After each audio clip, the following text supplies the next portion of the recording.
នេះគឺជាក្មេងប្រុសពេលដែលកំពុងត្រូវបានវាយដំដោយបងប្រុសរបស់គេឈ្មោះ Zen ព្រោះតែគេគឺជាមនុស្សតែម្នាក់គត់នៅក្នុងគ្រួសារដែលគ្មានអាវុធទិព្វសម្រាប់ត្រកូលអភិជនដ៏ល្បីល្បាញខាងសម្លាប់ព្រះការដែលគ្មានថាមពលនោះគឺជាការអាម៉ាស់ដ៏ធំធេងប្អូនស្រីពៅរបស់គេបានព្យាយាមជួយគេប៉ុន្តែបងស្រីម្នាក់ទៀតបានរុញនាងឲ្យដួលជាន់ផ្អឹបនឹងដីប៉ុន្មានថ្ងៃក្រោយមកគេត្រូវបានបណ្តេញចេញពីផ្ទះដោយសារតែភាពឥតប្រយោជន៍ប៉ុន្តែរឿងរ៉ាវអំពីអ្នកទុនខ្សោយកម្រនឹងបញ្ចប់បែបនោះណាស់ថ្ងៃមួយទីបំផុតគេបានត្រឡប់មកវិញហើយបានដើរសម្ដៅទៅបន្ទប់របស់សារ៉ាដែលជាមនុស្សតែម្នាក់គត់ដែលធ្លាប់ជួយគេកាលពីមុនដោយទឹកមុខពោពេញដោយទឹកភ្នែកគេបានសុំទោសដែលមិនបានការពារនាងហើយបានអបនាងហាក់ដូចជានាងទើបតែរស់ពីស្លាប់ឡើងវិញនាងមានការងឿងឆ្ងល់ជាខ្លាំងនិងមិនយល់អ្វីទាំងអស់សកម្មភាពនេះបានបញ្ចប់នៅពេលដែល Zen បានសម្រុកចូលមកក្នុងបន្ទប់ដោយស្នាមញញឹមឌឺដងនិងពោពេញដោយភាពក្រអឺតក្រទុំដើម្បីមករកឆ្លោះដូចដែលគេធ្លាប់ធ្វើរាល់ដងប្រុសក្មេងរបស់យើង Bell គឺដូចជា Sasuke Uchiha អញ្ចឹងគឺមិនបង្ហាញប្រតិកម្មអ្វីទាំងអស់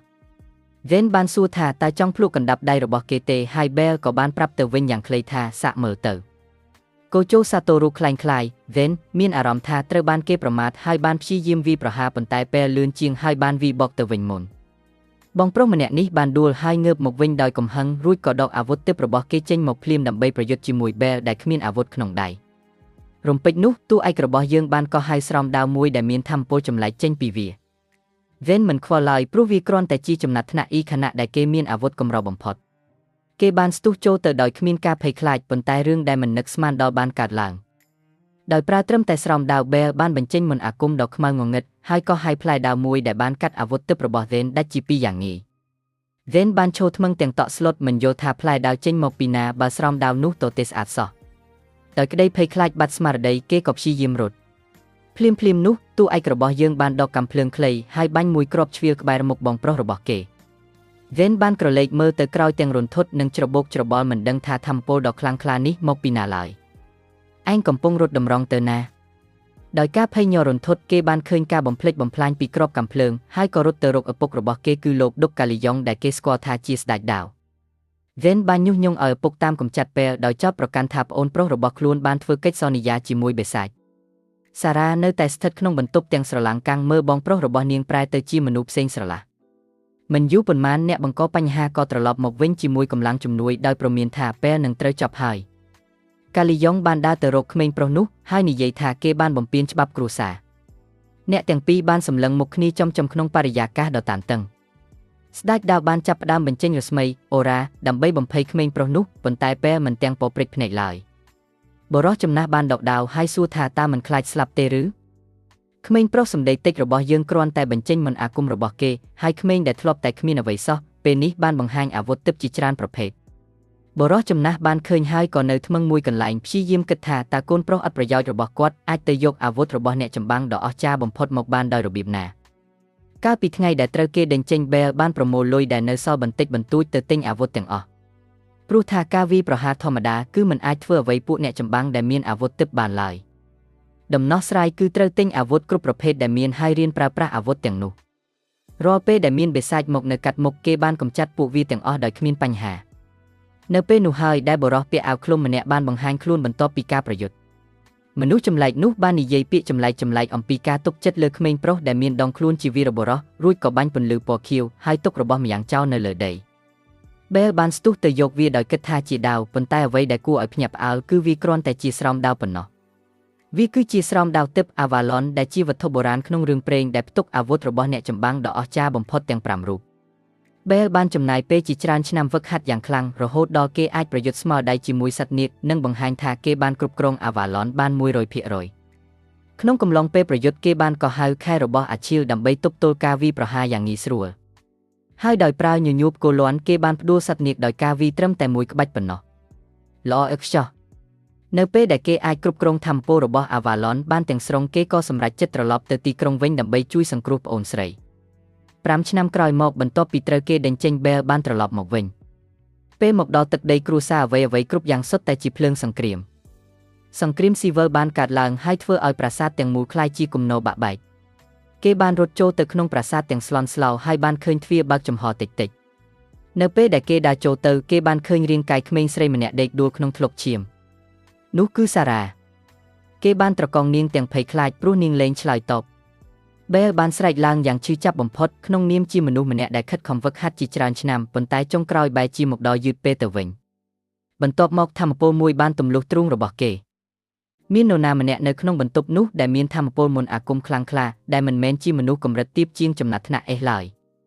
បរិសនោះបានស្គាល់ Bell ហើយព្រមានថាគេនឹងបានទៅជួបប្អូនស្រីរបស់គេក្នុងពេលឆាប់ៗនេះ Bell ក៏យល់ភ្លាមថានេះហើយគឺជាអ្នកសម្លាប់សារ៉ាមុនពេលគេអាចធ្វើអ្វីបានទ្រូងរបស់គេត្រូវបានគេចាក់ទម្លុះម្ដងទៀតហើយគ្រប់យ៉ាងក៏ងងឹតសូន្យឈឹង Bell បានសម្លឹងមើលដៃខ្លួនឯងទាំងងឿងឆ្ងល់ព្រោះគេប្រកាសណាស់ថាគេត្រូវបានគេសម្លាប់ហើយនៅពេលឃើញលោកបូជីចានៅពីមុខនឹងកញ្ចក់ព្រះវិហារនៅជុំវិញគេក៏ដឹងថាគេកំពុងរស់នៅក្នុងគ្រានេះម្ដងទៀតវាគឺជាពិធីការពីច្រើនឆ្នាំមុនពេលនោះហើយដែលគេដឹងថា Avalon មានអំណាចអាចត្រឡប់ពេលវេលាបានក្នុងជីវិតដំបូងគេត្រូវចំណាយពេលច្រើនឆ្នាំដើម្បីរកស្រោមដាវឃើញនិងប្រើពេលយូរដើម្បីស្ទាត់ជំនាញប៉ុន្តែពេលនេះវត្ថុបុរាណនោះស្ថិតនៅក្នុងដៃរបស់គេតាំងពីដំបូងតែម្ដងហើយជាមួយនឹងអាវុធដ៏ខ្លាំងក្លាទាំង5ល្បែងមួយនេះនឹងត្រូវផ្លាស់ប្ដូរត្រឡប់មកអតីតកាលវិញរឿងដំបូងដែលគេធ្វើគឺរត់ទៅរកសារ៉ាបន្ទាប់ពីបានយំជាមួយសាកសពនាងក្នុងដៃការបានឃើញប្អូនស្រីនៅមានជីវិតបានធ្វើឲ្យបេះដូងរបស់គេរំជួលចិត្តជាខ្លាំងហើយបន្ទាប់មកដូចដែលអ្នកបានដឹងស្រាប់ហើយគេបានវាយបងប្រុសហ្វេនឡើងទ្រោមហើយឪពុករបស់គេក៏បានដឹងថាគេមានអាវុធក្នុងរឿងព្រេងចាប់ពីពេលនោះមកកូនប្រុសដែលធ្លាប់តែឥតប្រយោជន៍បានក្លាយជាកូនសំណប់ចិត្តថ្មីរបស់គ្រួសារនៅពេលទ្វារបិទចិត្តទីបំផុតពេលបានធូរស្រាលក្នុងចិត្តសម្ពាធពីលោកដុកគឺខ្លាំងក្លាណាស់គេគ្រាន់តែត្រូវបន្តពង្រឹងសមត្ថភាពបន្ថែមទៀតទោះបីជាមានរាងកាយជាក្មេងធ្វើឲ្យរឿងនេះពិបាកបន្តិចក៏ដោយគេត្រូវតែឡើងដល់ចំណាត់ថ្នាក់ D ឲ្យបានឆាប់ដើម្បីធ្វើបែបនេះគេត្រូវទៅបរបាញ់បិសាចដើម្បីស្រូបយកថាមពលមន្តអាគមបន្ថែមដូច្នេះគេក៏សម្ដៅទៅព្រៃដែលនៅជិតបំផុតដើម្បីសម្លាប់ពួកអាក់បិសាចជ្រូកព្រៃប៉ុន្តែអាក់មួយត្រូវបានងាប់បាត់ទៅហើយក្បាលរបស់វាដាច់ចេញពីរាងកាយមានអ្វីម្យ៉ាងកំពុងតែសម្លាប់រាល់សត្វធាតុនៅក្នុងព្រៃនោះបិសាចនៅទីនោះគ្មានឱកាសតតាំងឡើយបិសាចដែលគ្រោះថ្នាក់ជាងឆ្ងាយកំពុងតែតាមប្រមាញ់ពួកវាវិញសំឡេងក្រហមរបស់វាបានធ្វើឲ្យព្រៃទាំងមូលញ័ររន្ធត់និងជាការព្រមានដល់អ្វីៗទាំងអស់នៅក្បែរនោះថាតើនរណាជាអ្នកគ្រប់គ្រងទីនេះសម្រាប់ Bell ព្រៃនោះបានរំលឹកអនុស្សាវរីយ៍ចាស់ៗបន្ទាប់ពីត្រូវគេដេញចេញក្នុងជីវិតមុនគេធ្លាប់បានហ្វឹកហាត់នៅទីនោះមួយរយៈប៉ុន្តែមានអ្វីម្យ៉ាងខុសប្លែកគេដើរបានមួយសន្ទុះហើយប៉ុន្តែមិនទាន់ឃើញបិសាចសំបីតែមួយបន្ទាប់មកមានអ្វីម្យ៉ាងកំពុងសម្លឹងមើលគេពីក្នុងព្រៃមិនយូរប៉ុន្មានគេបានរកឃើញពួកអាក់ឬអ្វីដែលនៅសេសសល់ពីពួកវារាងកាយរបស់ពួកវាត្រូវបានហែកជាបំណែកវាពិតជាសាហាវនិងចម្លែកបំផុតខណៈដែលគេកំពុងព្យាយាមស្វែងយល់សំឡេងដ៏គួរឲ្យខ្លាចមួយក៏បន្លឺឡើង Bell បានងាកខ្លួនយ៉ាងលឿនដើម្បីទប់ទល់នឹងការវាយប្រហារដែលកំពុងសម្ដៅមកលើគេកម្លាំងប៉ះទង្គិចនោះខ្លាំងជាងថាមពលរបស់គេទៅទៀតហើយវាបានធ្វើឲ្យគេហោះចេញទៅនេះគឺជាអ្វីដែលគេមិនចង់ជួបបំផុតវាគឺជា Fenry ឆ្កែប្រយ័ត្នដែលជាមូលហេតុធ្វើឲ្យព្រៃនេះស្ងាត់ជ្រុងបិសាចចំណាត់ថ្នាក់ D បែបនេះបានធ្វើឲ្យសត្វផ្សេងភ័យខ្លាចរត់អស់ Bell ស្ទើរតែគ្មានថាមពលមន្តអាគមសេសសល់ហើយស្ថិតក្នុងកម្រិតចំណាត់ថ្នាក់ E ប៉ុណ្ណោះបើគេអាចរត់គេចបាននៅពេលនោះគេប្រកាសជាធ្វើហើយប៉ុន្តែគ្រាន់តែសម្លឹងមើលភ្នែករបស់វាក៏ដឹងថាការរត់គឺស្មើនឹងសេចក្តីស្លាប់ភ្លាមគេត្រូវតែមានស្មារតីប្រុងប្រយ័ត្នបំផុតបើមិនចង់ក្លាយជាចំណីឆ្កែការវាយប្រហារបន្ទាប់បានធ្វើឲ្យគេផ្អើលជាខ្លាំងបិសាចនោះលឿនជាងអ្វីដែលគេរំពឹងទុកគេស្ទើរតែគេចមិនផុតពីការវាយប្រហារនោះឡើយភ្លាមនោះគេបានកោះហៅកាំភ្លើងខ្លីកងចាប់ភ្លើងគេបានបាញ់ជាច្រើនគ្រាប់ទៅលើបិសាចនោះប៉ុន្តែវាគេចផុតទាំងអស់ពេលនេះគេកំពុងជួបបញ្ហាធំហើយថាមពលមន្តអាគមរបស់គេទាបពេកធ្វើឲ្យគ្រាប់កាំភ្លើងមិនមានល្បឿនលឿនគ្រប់គ្រាន់កាំភ្លើងគ្មានប្រយោជន៍ឡើយគេត្រូវការផែនការថ្មី Bell បានដកដាវរួចរត់សម្ដៅទៅក្នុងខណៈដែលបិសាចនោះបានលោតមកជាមួយក្រញាំដ៏សាហាវគេបានគេចផុតពីការវាយប្រហារហើយរកឃើញចន្លោះប្រហោងបន្តិចបន្តួច Bell បានវាយប្រហារប៉ុន្តែ Fenry ក៏បានគេចផុតដែររឿងនេះគេមិនធ្លាប់រំពឹងទុកឡើយឥឡូវនេះគេត្រូវគិតឡើងវិញការប្រយុទ្ធនេះអាចសម្លាប់គេបានប្រសិនបើគេមានថាមពលពេញលេញគេប្រកាសជាកម្ចាត់អាឆ្កែនេះបាត់ទៅហើយផ្ទុយទៅវិញឆ្កែព្រៃដ៏កាចសាហាវបានសម្រុកមកម្ដងទៀត Bell ដឹងថាគេមិនអាចឈ្នះល្បឿនរបស់វាបានទេដូច្នេះគេក៏សម្រេចចិត្តទប់ទល់ទោះបីជាយ៉ាងណាក៏ដោយគេនៅតែរងរបួសគេកំពុងតែត្រូវបានដេញទាល់ច្រកហើយបន្តិចម្ដងបិសាចនោះកំពុងតែមានព្រៀបលើគេវាបានសង្កត់មកលើរៀបនឹងធ្វើឲ្យគេក្លាយជាអាហារបន្ទាប់របស់វាប៉ុន្តែពេលទើបតែបានកើតជាថ្មីគេបដិសេធមិនស្លាប់ម្ដងទៀតក្នុងពេលឆាប់បែបនេះឡើយ គេត្រូវតែកោះហៅខែលអាឈៀលដោយមានវាគេអាចការពារនិងវាបកវិញបាន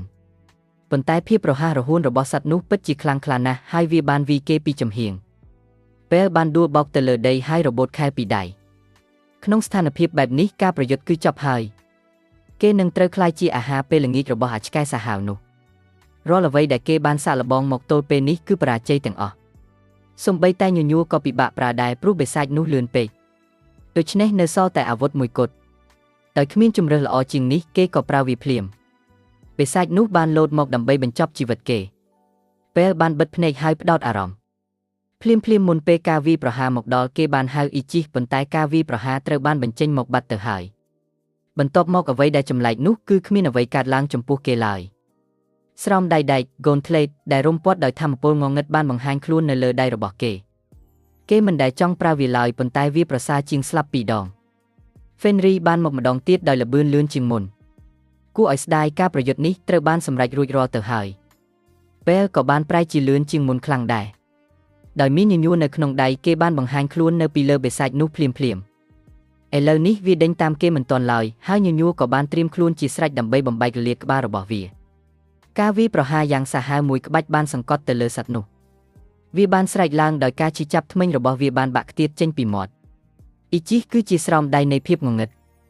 វាជួយបង្កើនកម្លាំងរាងកាយរបស់អ្នកប្រើប្រាស់ប៉ុន្តែវាក៏បានបញ្ចូលក្នុងចិត្តនូវសម្លេងដែលប្រាប់ឲ្យបំផ្លាញផងដែរឆ្កែព្រៃនោះនៅមិនទាន់ស្លាប់ទេហើយថែមទាំងខឹងខ្លាំងជាងមុនទន្ទឹមនឹងនោះពេលកាន់តែមានកម្លាំងខ្លាំងឡើងហើយចំណងក្នុងការសម្លាប់ក៏កាន់តែខ្ពស់តាមនោះដែរគេបានរងចាំដោយអន្ទះសារសម្រាប់ការវាយប្រហារបន្ទាប់រួចក៏គេចផុតពីរាល់ការវាយប្រហារទាំងអស់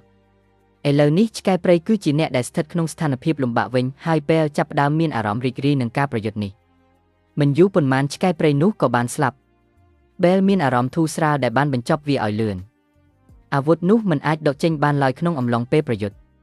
ហើយកាលណាគេពាក់វាកាន់តែយូរវានឹងទាញអ្នកប្រើប្រាស់ឲ្យធ្លាក់ចូលទៅក្នុងភាពងងឹតកាន់តែជ្រៅឥឡូវនេះគេត្រូវរកឲ្យឃើញថាមូលហេតុអ្វីបានជាមាន Fenrir នៅក្នុងព្រៃនេះខណៈដែលកំពុងគិតគេបានកត់សម្គាល់ឃើញអ្វីដែលចម្លែកអំពីញញួរវាត្រូវបានបញ្ចូលថាមពលយ៉ាងពេញលេញតាមរយៈការសម្លាប់ Fenrir គេទទួលបានគុណសម្បត្តិរបស់វាការផ្ដួលបិសាចខ្លាំងគឺល្អជាងការបរបាញ់បិសាចខ្សោយឆ្ងាយណាស់គេមិនអាចរងចាំដើម្បីសាកល្បងវាឡើយក្រោយមកនៅក្នុងសួនច្បារប្រាសាទសារ៉ាបានចំណាយពេលរសៀលធ្វើអ្វីម្យ៉ាងនៅក្រោមដើមឈើទីបំផុតកម្រងផ្ការបស់នាងត្រូវបានរួចរាល់នាងសង្ឃឹមថាពេលនឹងចូលចិត្តវាប៉ុន្តែបន្ទាប់មកមាននរណាម្នាក់បានឆក់យកវាពីដៃនាងក្មេងស្រីម្នាក់បានដៀលវាថាអាក្រក់ហើយនិយាយថាវាសឹមនឹងក្មេងស្រីដ៏ខ្វក់ដែលបានធ្វើវាក្មេងស្រីដ៏អាក្រក់នោះគឺ Jessica នាងបានសួរ Spencer ថាតើគេគិតយ៉ាងណាក្មេងប្រុសដែលមានរូបរាងចម្លែកនោះបានយល់ស្របភ្លាមគេនៅទីនោះគ្រាន់តែដើម្បីដើរតាមបង្គាប់របស់ Jessica ប៉ុណ្ណោះ Jessica បានបោះកម្រងផ្កានោះឡើងលើហើយ Spencer ក៏បានប្រើរំពាត់វាឲ្យខ្ទេចSarah ស្អប់ទង្វើនេះណាស់ប៉ុន្តែនាងមិនអាចធ្វើអ្វីបានឡើយ Jessica មានអារម្មណ៍ធុញហើយចង់បានការកំសាន្តដោយមានអាវុធក្នុងដៃនាងបានប្រាប់ Sarah ឲ្យមកជាមួយនាងវាដល់ពេលហាត់បាញ់ឲ្យចំគោដល់ហើយនាងបានបាញ់សម្ដៅទៅក្មេងស្រីនោះហើយ Sarah ក៏នៅថ្មឹងដោយភាពភ័យខ្លាចភ្លាមនោះពេលបានចូលមកជួយនឹងការពារគ្រាប់កាំភ្លើងដោយប្រើស្រោមដាវរបស់គេរួចនិយាយថាគេនឹងលេងជាមួយ Jessica វិញ Sarah ស្រឡាំងកាំងជាខ្លាំងនាងមិនទាំងដឹងថាគេមកដល់តាំងពីពេលណានោះទេបែលបានបន្ថែមថាគេចង់រកលេសដើម្បីសាកល្បងអាវុធទិព្វរបស់គេស្រាប់ផង Jessica មិនដឹងថាខ្លួនកំពុងជួបនឹងអ្វីឡើយសម្រាប់នាងគ្មានអាសត្វធាតុណាម្នាក់មានសិទ្ធិមកឈររងផ្លូវនាងនោះទេបែលបានផ្ដោតលើការលួងលោមសារ៉ាជាមុនដោយសន្យាថានាងមានសុវត្ថិភាពហើយបន្ទាប់មកគេក៏ងាកមកចាត់ការក្មេងស្រីដែលខូចម្នាក់នៅពីមុខគេ Spencer បានដើរចូលមកព្យាយាមធ្វើមុខមាត់គំរាមកំហែងបែលដឹងរួចទៅហើយថាតាមពិតគេគឺជាអ្នកបម្រើរបស់ Jessica ប៉ុណ្ណោះដូច្នេះគេបានប្រឈមមុខនឹង Spencer យ៉ាងមានមោទនភាពក្នុងនាមជាកូនប្រុសរបស់លោកដុកប៉ុន្តែ Spencer បដិសេធមិនគោរពកូនដែលកើតពីស្រីបម្រើឡើយរឿងនោះធ្វើឲ្យ Bell ខឹងសម្បាខណៈដែល Jessica សាច់ចំអកឲ្យគេដែលធ្វើខ្លួនមានទំនុកចិត្តក្រោយពីឈ្នះ Vane ដោយសារសំណាងពួកគេប្រកាសណាស់ថា Vane គ្រាន់តែធ្វេសប្រហែសប៉ុណ្ណោះហើយដោយសារតែ Bell ប្រើត្រឹមតែស្រោមដាវពួកគេបានចាត់ទុកគេថាជាអ្នកដែលទន់ខ្សោយបំផុតនៅទីនោះ Bell បានបិទភ្នែកហើយប្រាប់ Sarah ឲ្យមើលឲ្យច្បាស់នាងនឹងដឹងក្នុងពេលឆាប់នេះថាតើនេះជាសំណាងឬជាសមត្ថភាពពិតប្រាកដ Jessica មិនទាន់ត្រៀមខ្លួនសម្រាប់ចម្លើយបែបនេះឡើយ ដោយមានអារម្មណ៍មិនស្រួលនាងបានបញ្ជាឲ្យ Spencer កំចាត់សម្រាមនេះចោលភ្លាមហើយគេក៏រីករាយនឹងធ្វើវាណាស់រាល់កន្លែងដែលរំពាត់របស់គេវាប៉ះនឹងប្រែទៅជាទឹកកកពេលមិនមានការចាប់អារម្មណ៍តតែសោះ Spencer គឺជាអ្នកចម្បាំងកម្រិតចំណាត់ថ្នាក់ D ហើយមានអាវុធទិព្វជារំពាត់ទឹកកកបើតាមទ្រឹស្ដីគេខ្លាំងជាង Bell ដែលស្ថិតក្នុងកម្រិតចំណាត់ថ្នាក់ E ប៉ុន្តែ Bell នៅតែជា Bell Spencer បានអួតអាងថាគេនឹងធ្វើឲ្យជើងរបស់ Bell កកមុនគេបន្ទាប់មកគឺដៃនិងដងខ្លួនរហូតដល់គេកម្រើកមិនរួចហើយនឹងបញ្ចប់ដោយការវាយបំបែកមុខរបស់ Bell និងរំពាត់ Bell បានកាត់សម្ដីគេដោយរំលឹកថាគេគ្រាន់តែជាតួអង្គបន្ទាប់បន្សំប៉ុណ្ណោះ Spencer បានខឹងសម្បាហើយប្រមាន Bell ថាកុំមើលងាយគេបន្ទាប់មកគេបានគ្រោះវាយរំពាត់បំរុងនឹងធ្វើឲ្យ Bell ក្លាយជាការ៉េមដុំ Bell គេចផុតយ៉ាងងាយស្រួល Jessica មិនចង់ជឿនឹងភ្នែក Spencer ប្រហែលជាខ្លាំងសំរុំសម្រាប់កម្រិតចំណាត់ថ្នាក់ D ប៉ុន្តែសម្រាប់ Bell គេគ្មានអ្វីពិសេសឡើយបន្ទាប់ពីការហ្វឹកហាត់ក្នុងជីវិតមុនការប្រយុទ្ធនេះប្រៀបដូចជាល្បែងក្មេងលេង Sarah ក៏មានការភ្ញាក់ផ្អើលដែរបងប្រុសរបស់នាងមើលទៅដូចជាកំពុងរាំអញ្ចឹងចំណែក Spencer កាន់តែខឹងហើយនិយាយថា Bell ចេះតែរត់ដូច្នេះ Bell ក៏សម្រេចចិត្តបង្ហាញថាគេមិនបានរត់ឡើយចាប់ពីពេលនេះទៅគេនិយាយថាគេនឹងមិនគេចសំបីតែមួយជំហានភាពជឿជាក់នេះបានធ្វើឲ្យគ្រប់គ្នាភ្ញាក់ផ្អើល Bell ចង់ដឹងថាតើអាមនុស្សសម្ដីច្រើននេះមានសមត្ថភាពដូចសម្ដីឬអត់ Spencer បានចាញ់ល្បិចហើយស្ទុះចូលទៅលើកនេះគេស្ពត់ថានឹងធ្វើឲ្យ Bell កកដុំតែម្ដងរំពាត់បានវាយសម្រុកខណៈដែល Bell ឈរយ៉ាងស្ងៀមស្ងាត់ទាំងលាតដៃចេញវាបានវាយត្រូវគេម្ដងហើយម្ដងទៀតរហូតដល់ Sarah ភ័យស្លន់ស្លោបន្ទាប់មកទឹកកកក៏ចាប់ផ្ដើមរាលដាលដៃជើងរបស់ Bell ត្រូវបានកកជាប់នឹងកន្លែងនៅពេលដែល Bell កម្រើកមិនរួច Spencer បានត្រៀមខ្លួនវាយចំមុខ Bell បានសួរយ៉ាងស្ងប់ស្ងាត់ថាតើឯងធ្វើបានតែប៉ុណ្្នឹងមែនទេបើអញ្ចឹងដល់វេនខ្ញុំម្ដងពាក្យសម្ដីទាំងនោះធ្វើឲ្យ Spencer ភាំងភ្លាមនោះ Bell បានកោះហៅរ៉ាក់ណារិកស្រោមដាវនៅចង្កេះរបស់គេចាប់ផ្ដើមបញ្ចេញពន្លឺហើយកាំភ្លើងមួយបានបង្ហាញខ្លួននៅក្នុងដៃរបស់គេ Spencer មិនចង់ជឿថា Bell មានអាវុធទិព្វទី2ឡើយ Bell បានបញ្ចេញថាមពលមន្តអាគមដើម្បីបំបែកទឹកកកហើយអណ្ដាតភ្លើងបានឆាប់ឆេះចេញពីកាំភ្លើងមួយរំពេចក្រោយមកគេក៏មានសេរីភាពវិញ Jessica ស្រឡាំងកាំងជាខ្លាំងការមានអាវុធទិព្វ2គឺជារឿងផ្អើលទៅហើយប៉ុន្តែការប្រើប្រាស់វាបានយ៉ាងស្ទាត់ជំនាញបែបនេះគឺកាន់តែមិនសមហេតុផលឥឡូវនេះដល់ពេលដាក់ទស្សភាពក្រអឺតក្រទុំរបស់ពួកគេហើយ Bell បានបាញ់គ្រាប់កាំភ្លើងសម្ដៅទៅ Spencer ដែលដឹងភ្លាមថាខ្លួនកំពុងមានគ្រោះថ្នាក់គេព្យាយាមការពារខ្លួនដោយរំពាត់ទឹកកកដោយបង្កើតជាស្រទាប់ទឹកកកការពារខ្លួនព្រោះគិតថាវានឹងទប់អណ្ដាតភ្លើងបានប៉ុន្តែពេលដឹងច្បាស់ជាងនេះភ្លើងនៅតែបន្តឆេះហើយគ្រាប់កាំភ្លើងបានទម្លុះស្រទាប់ទឹកកកនោះចំទ្រូងរបស់ Spencer យ៉ាងខ្លាំងទោះវាខ្វះមិនធ្លីប៉ុន្តែការខូចខាតគឺធ្ងន់ធ្ងរណាស់គេបានដួលទៅលើដីខណៈដែល Jessica សម្លឹងមើលទាំងតក់ស្លុតការវាយប្រហារដ៏ខ្លាំងក្លានោះបានបំបែកទឹកកកនិងផ្ដួលអ្នកចម្បាំងកម្រិតចំណាត់ថ្នាក់ D បានយ៉ាងងាយ Jessica ស្ថិតក្នុងកម្រិតចំណាត់ថ្នាក់ E ប៉ុណ្ណោះដូច្នេះនាងដឹងខ្លួនឯងថាគ្មានឱកាសឈ្នះឡើយ Bell បានងាកទៅរកនាងហើយប្រាប់ថាគ្រប់យ៉ាងចប់ហើយ Jessica បានកោះហៅអាវុធទិព្វរបស់នាងចេញមកទាំងដៃញ័រតត្រើតនាងបានបាញ់ម្ដងហើយម្ដងទៀតប៉ុន្តែខុសគោលដៅទាំងអស់រួចក៏អង្វរឲ្យគេកុំចូលមកជិតនាងភ័យខ្លាចដល់ថ្នាក់ទន់ជើងដួលទៅលើដី Bell បានឈប់នៅពីមុខនាងក្មេងប្រុសម្នាក់នេះអាចសម្លាប់នាងបានគ្រប់ពេលប្រសិនបើគេចង់ប៉ុន្តែគេគ្រាន់តែផ្ដល់ការព្រមានយ៉ាងម៉ឺងម៉ាត់ថាកុំមកប៉ះពាល់សារ៉ាទៀតឲ្យសោះ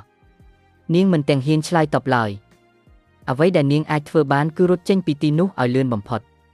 សារ៉ាបានរត់មករកបងប្រុសរបស់នាងដោយក្តីធូរស្រាលនាងបានសួរថាតើរំពាត់របស់ Spencer ធ្វើឲ្យគេឈឺដែរឬទេប៉ុន្តែ Bell មិនខ្វល់ឡើយហើយថែមទាំងហៅ Spencer ថាជាមនុស្សទន់ខ្សោយគួរឲ្យអាណិតនៅពេលដែលសារ៉ាសរសើរគេ Bell បាននិយាយថាគេប្រឹងខ្លាំងដើម្បីតែការពារនាងប៉ុណ្ណោះបន្ទាប់មកនាងបានបង្ហាញកម្រងផ្កាថ្មីជំនួសអាដែលខូចនាងបានដាក់វាលើក្បាល Bell ហើយអរគុណគេដែលតែងតែការពារនាងវាគឺជាកាដូដ៏សាមញ្ញពីប្អូនស្រីហើយ Bell បានស្បត់ថាថ្ងៃណាមួយប្រទេសទាំងមូលនឹងផ្ដល់កិត្តិយសដល់ចិត្តដ៏ល្អរបស់នាងបញ្ហាគឺមនុស្សដែលមើលងាយកូនស្រីបម្រើដូច្នេះការបង្ហាញសមត្ថភាពពិតមិនមែនជារឿងងាយស្រួលឡើយគេត្រូវការការគោរពពិតប្រាកដហើយដើម្បីទទួលបានវាមានរឿងមួយដែលគេត្រូវធ្វើជាបន្ទាន់នៅខាងក្រៅប្រាសាទលោកឌុកកំពុងអង្គុយស្មាធិយ៉ាងស្ងប់ស្ងាត់ជាមួយដាវក្នុងដៃការផ្ដោតអារម្មណ៍របស់គាត់ពិតជាអស្ចារ្យណាស់បន្ទាប់ពីមួយសន្ទុះគាត់បានគ្រោះវីដាវយ៉ាងស្អាតកាត់ស្លឹកឈើដែលកំពុងជ្រុះដាច់ជាពីរពេលនោះហើយដែលគាត់ចាប់អារម្មណ៍ថាពេលមកជួបគាត់បានសួរថាតើក្មេងប្រុសនេះចង់បានអ្វីពេលបាននិយាយថាគេមកដើម្បីសុំការអនុញ្ញាតដោយការចង់ដឹងលោកឌុកបានសួរថាសុំការអនុញ្ញាតធ្វើអ្វី មុននឹងឆ្លើយ Bell បានលុតជង្គង់ចុះម្ខាងការបង្ហាញការគោរពកម្រិតនេះបានទាក់ទាញចំណាប់អារម្មណ៍របស់លោកដុក Bell បានសុំចូលរួមការប្រឡងយកកម្រិតចំណាត់ថ្នាក់ C សំណើនេះធ្វើឲ្យលោកដុកចាប់អារម្មណ៍យ៉ាងខ្លាំង Bell និយាយថាគេចង់បម្រើស្ដេចក្នុងនាមត្រកូលរបស់គាត់គ្រួសាររបស់គេមានកាតព្វកិច្ចចំពោះរាជវង្សដូចជាការការពារនិងការបរបាញ់បិសាចហើយការធ្វើបែបនេះគឺជាផ្លូវដែលលឿនបំផុតដើម្បីដំឡើងឋានៈក្នុងគ្រួសារតាមរយៈការសម្រេចបេសកកម្មពិបាកគេអាចទទួលបានការទទួលស្គាល់ពិតប្រាកដលោកដុកមើលឃើញថាគោលដៅរបស់ក្មេងប្រុសនេះពិតជាម៉ឺងម៉ាត់ប៉ុន្តែគាត់បាននិយាយថាវានៅលឿនពេក Bell គួរតែក្លាយជាអ្នកចម្បាំង Paladin ត្រឹមត្រូវជាមុនសិនមុននឹងគិតដល់កម្រិតចំណាត់ថ្នាក់ C ឥឡូវនេះគេស្ថិតក្នុងកម្រិតចំណាត់ថ្នាក់ E ប៉ុណ្ណោះអ្វីដែលគាត់មិននឹកស្មានដល់គឺ Bell បានដកចង្គមសត្វម្យ៉ាងចេញមកហើយសួរថាតើរបស់នេះអាចផ្លាស់ប្ដូរអ្វីបានទេលោកដុកស្គាល់វាភ្លាមវាគឺជាចង្គម Fenrir គាត់បានសួរភ្លាមថាតើ Bell បានវាមកពីណាដោយមិននិយាយអ្វីទាំងអស់ Bell បានបង្ហាញអាវុធទិព្វរបស់គេញញួរដែលបញ្ចេញភ្លេចបន្ទោយ៉ាងខ្លាំង Bell បាននិយាយយ៉ាងធម្មតាថាការប្រយុទ្ធគឺរៀងពិបាកបន្តិចប៉ុន្តែគេនៅតែអាចបង្ក្រាបអាចឆ្កែរឹងក្បាលនោះបានឃើញភ្លេចបន្ទោជុំវិញញញួរលោកដុកដឹងភ្លាមថា Bell អាចប្រើប្រាស់ធម្មពលធាតុ Attribute បានរួចទៅហើយគេថែមទាំងអាចផ្ដួលបិសាចកម្រិតចំណាត់ថ្នាក់ D ទៀតផងប៉ុណ្ណឹងគឺគ្រប់គ្រាន់ហើយ Bell ទទួលបានឱកាសប្រឡងកម្រិតចំណាត់ថ្នាក់ C លោកដុកយល់ព្រមក្នុងលក្ខខណ្ឌមួយគឺ Bell មិនត្រូវធ្វើឲ្យត្រកូលអាម៉ាស់មុខឡើយដោយក្តីជឿជាក់ Bell បានអរគុណហើយសន្យាថានឹងមិនធ្វើឲ្យគាត់ខកបំណងឡើយនៅកន្លែងប្រឡងគេបានឃើញហ្វូងមនុស្សកំពុងរង់ចាំការប្រឡងនេះគឺជាជញ្ជាំងដ៏ខ្ពស់មួយដែលមនុស្សភាគច្រើនមិនអាចឆ្លងផុតក្មេងប្រុសម្នាក់នេះបានតាក់ទាញចំណាប់អារម្មណ៍យ៉ាងលឿនព្រោះអ្នកដទៃសុទ្ធតែជាមនុស្សពេញវ័យខណៈដែលគេនៅជាក្មេងនៅឡើយទោះជាយ៉ាងណា Bell បានដើរទៅកាន់តុចុះឈ្មោះបុគ្គលិកនៅទីនោះបានសួរថាតើគេជាអ្នកណាហើយតើឪពុករបស់គេមកជាមួយទេរួចក៏សម្លឹងមើលទាំងភ្ញាក់ផ្អើលនៅពេល Bell និយាយថាគេមកប្រឡងដោយខ្លួនឯងនាងបានប្រាប់គេឲ្យត្រឡប់មកវិញនៅពេលដែលគេធំជាងនេះ Bell បានសុំកុំឲ្យនាងប្រព្រឹត្តមកលើគេដូចជាក្មេងព្រោះគេក៏ជាអ្នកចម្បាំងម្នាក់ដែរខណៈដែលពួកគេកំពុងនិយាយមាននរណាម្នាក់ដើរមកប្រាប់គេឲ្យឈប់ធ្វើពុតក្មេងតូចគ្មានកន្លែងនៅទីនេះទេហើយគួរតែចាក់ចេញទៅ Bell មិនដឹងថាបុរសម្នាក់នេះមានបញ្ហាអ្វីទេប៉ុន្តែមើលទៅពិតជាគួរឲ្យធុញណាស់អ្នកផ្សេងទៀតដឹងច្បាស់ថាគេជាអ្នកណាគេឈ្មោះ Lennox ហើយដាវខ្យល់របស់គេអាចបញ្ចេញរលកដាវចំនួន8ក្នុងរាល់ការគ្រវីម្ដង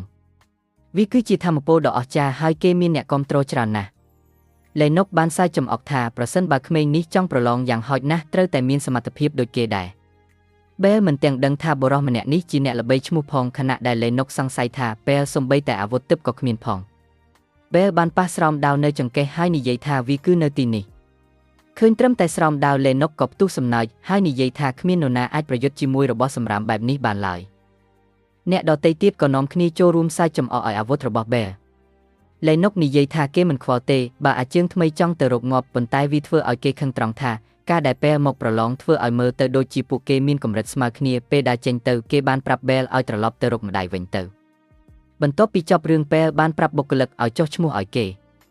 នាងសួរថាតើគេប្រកាសចិត្តទេហើយ Bell ក៏មិនរារែកឡើយគេត្រូវការលិខិតណែនាំពីអ្នកចម្បាំងកម្រិតចំណាត់ថ្នាក់ B ឬខ្ពស់ជាងនេះរួមជាមួយឋានៈកម្រិតចំណាត់ថ្នាក់ D នាងនៅតែគិតថាគ្មាននរណាណែនាំក្មេងបែបនេះទេប៉ុន្តែនៅពេលអានលិខិតនោះនាងបានឃើញថាវាផ្ញើមកពីលោកដុកផ្ទាល់តែម្ដងពេលនោះហើយដែលនាងដឹងថាក្មេងនៅពីមុខនាងគឺជាកូនប្រុសរបស់លោកដុកមិនយូរប៉ុន្មានបេក្ខជនទាំងអស់បានជួបជុំគ្នាក្នុងទីលានដើម្បីប្រឡងអនុរៈបានចាប់ផ្ដើមពន្យល់ពីច្បាប់ដំបូងពួកគេនឹងត្រូវបញ្ជូនទៅក្នុងគុកងងឹតដានចិនដោយប្រើថ្មបញ្ជូនពួកគេមានពេល5ម៉ោងដើម្បីត្រឡប់មកវិញជាមួយត្បូងពន្លឺដែលមានតែ3គ្រាប់ប៉ុណ្ណោះនៅក្នុងនោះនរណាដែលយកវាត្រឡប់មកវិញបាននឹងជាប់ Lennox ប្រកាសក្នុងចិត្តថាកន្លែងមួយក្នុងចំណោមនោះគឺជារបស់គេបេក្ខជនដទៃទៀតមើលទៅមានការភ័យព្រួយប៉ុន្តែ Bell មានអារម្មណ៍ខ្មាស់អៀនជំនួសពួកគេទៅវិញបន្ទាប់ពីការពន្យល់អនុរៈបានសួរថាតើគ្រប់គ្នាត្រៀមខ្លួនរួចរាល់ហើយឬនៅក្រុមអ្នកប្រឡងបានឆ្លើយយ៉ាងជឿជាក់ហើយការប្រឡងក៏ចាប់ផ្ដើមភ្លាមបន្ទាប់មកដល់វេន Bell ចូលទៅតាមថ្មបញ្ជូនពន្លឺបានភ្លឺឡើងហើយមួយរំពេចក្រោយមកគេក៏បានទៅដល់កន្លែងផ្សេងគេបានមកដល់ក្នុងរូងភ្នំនៃគុកងងឹត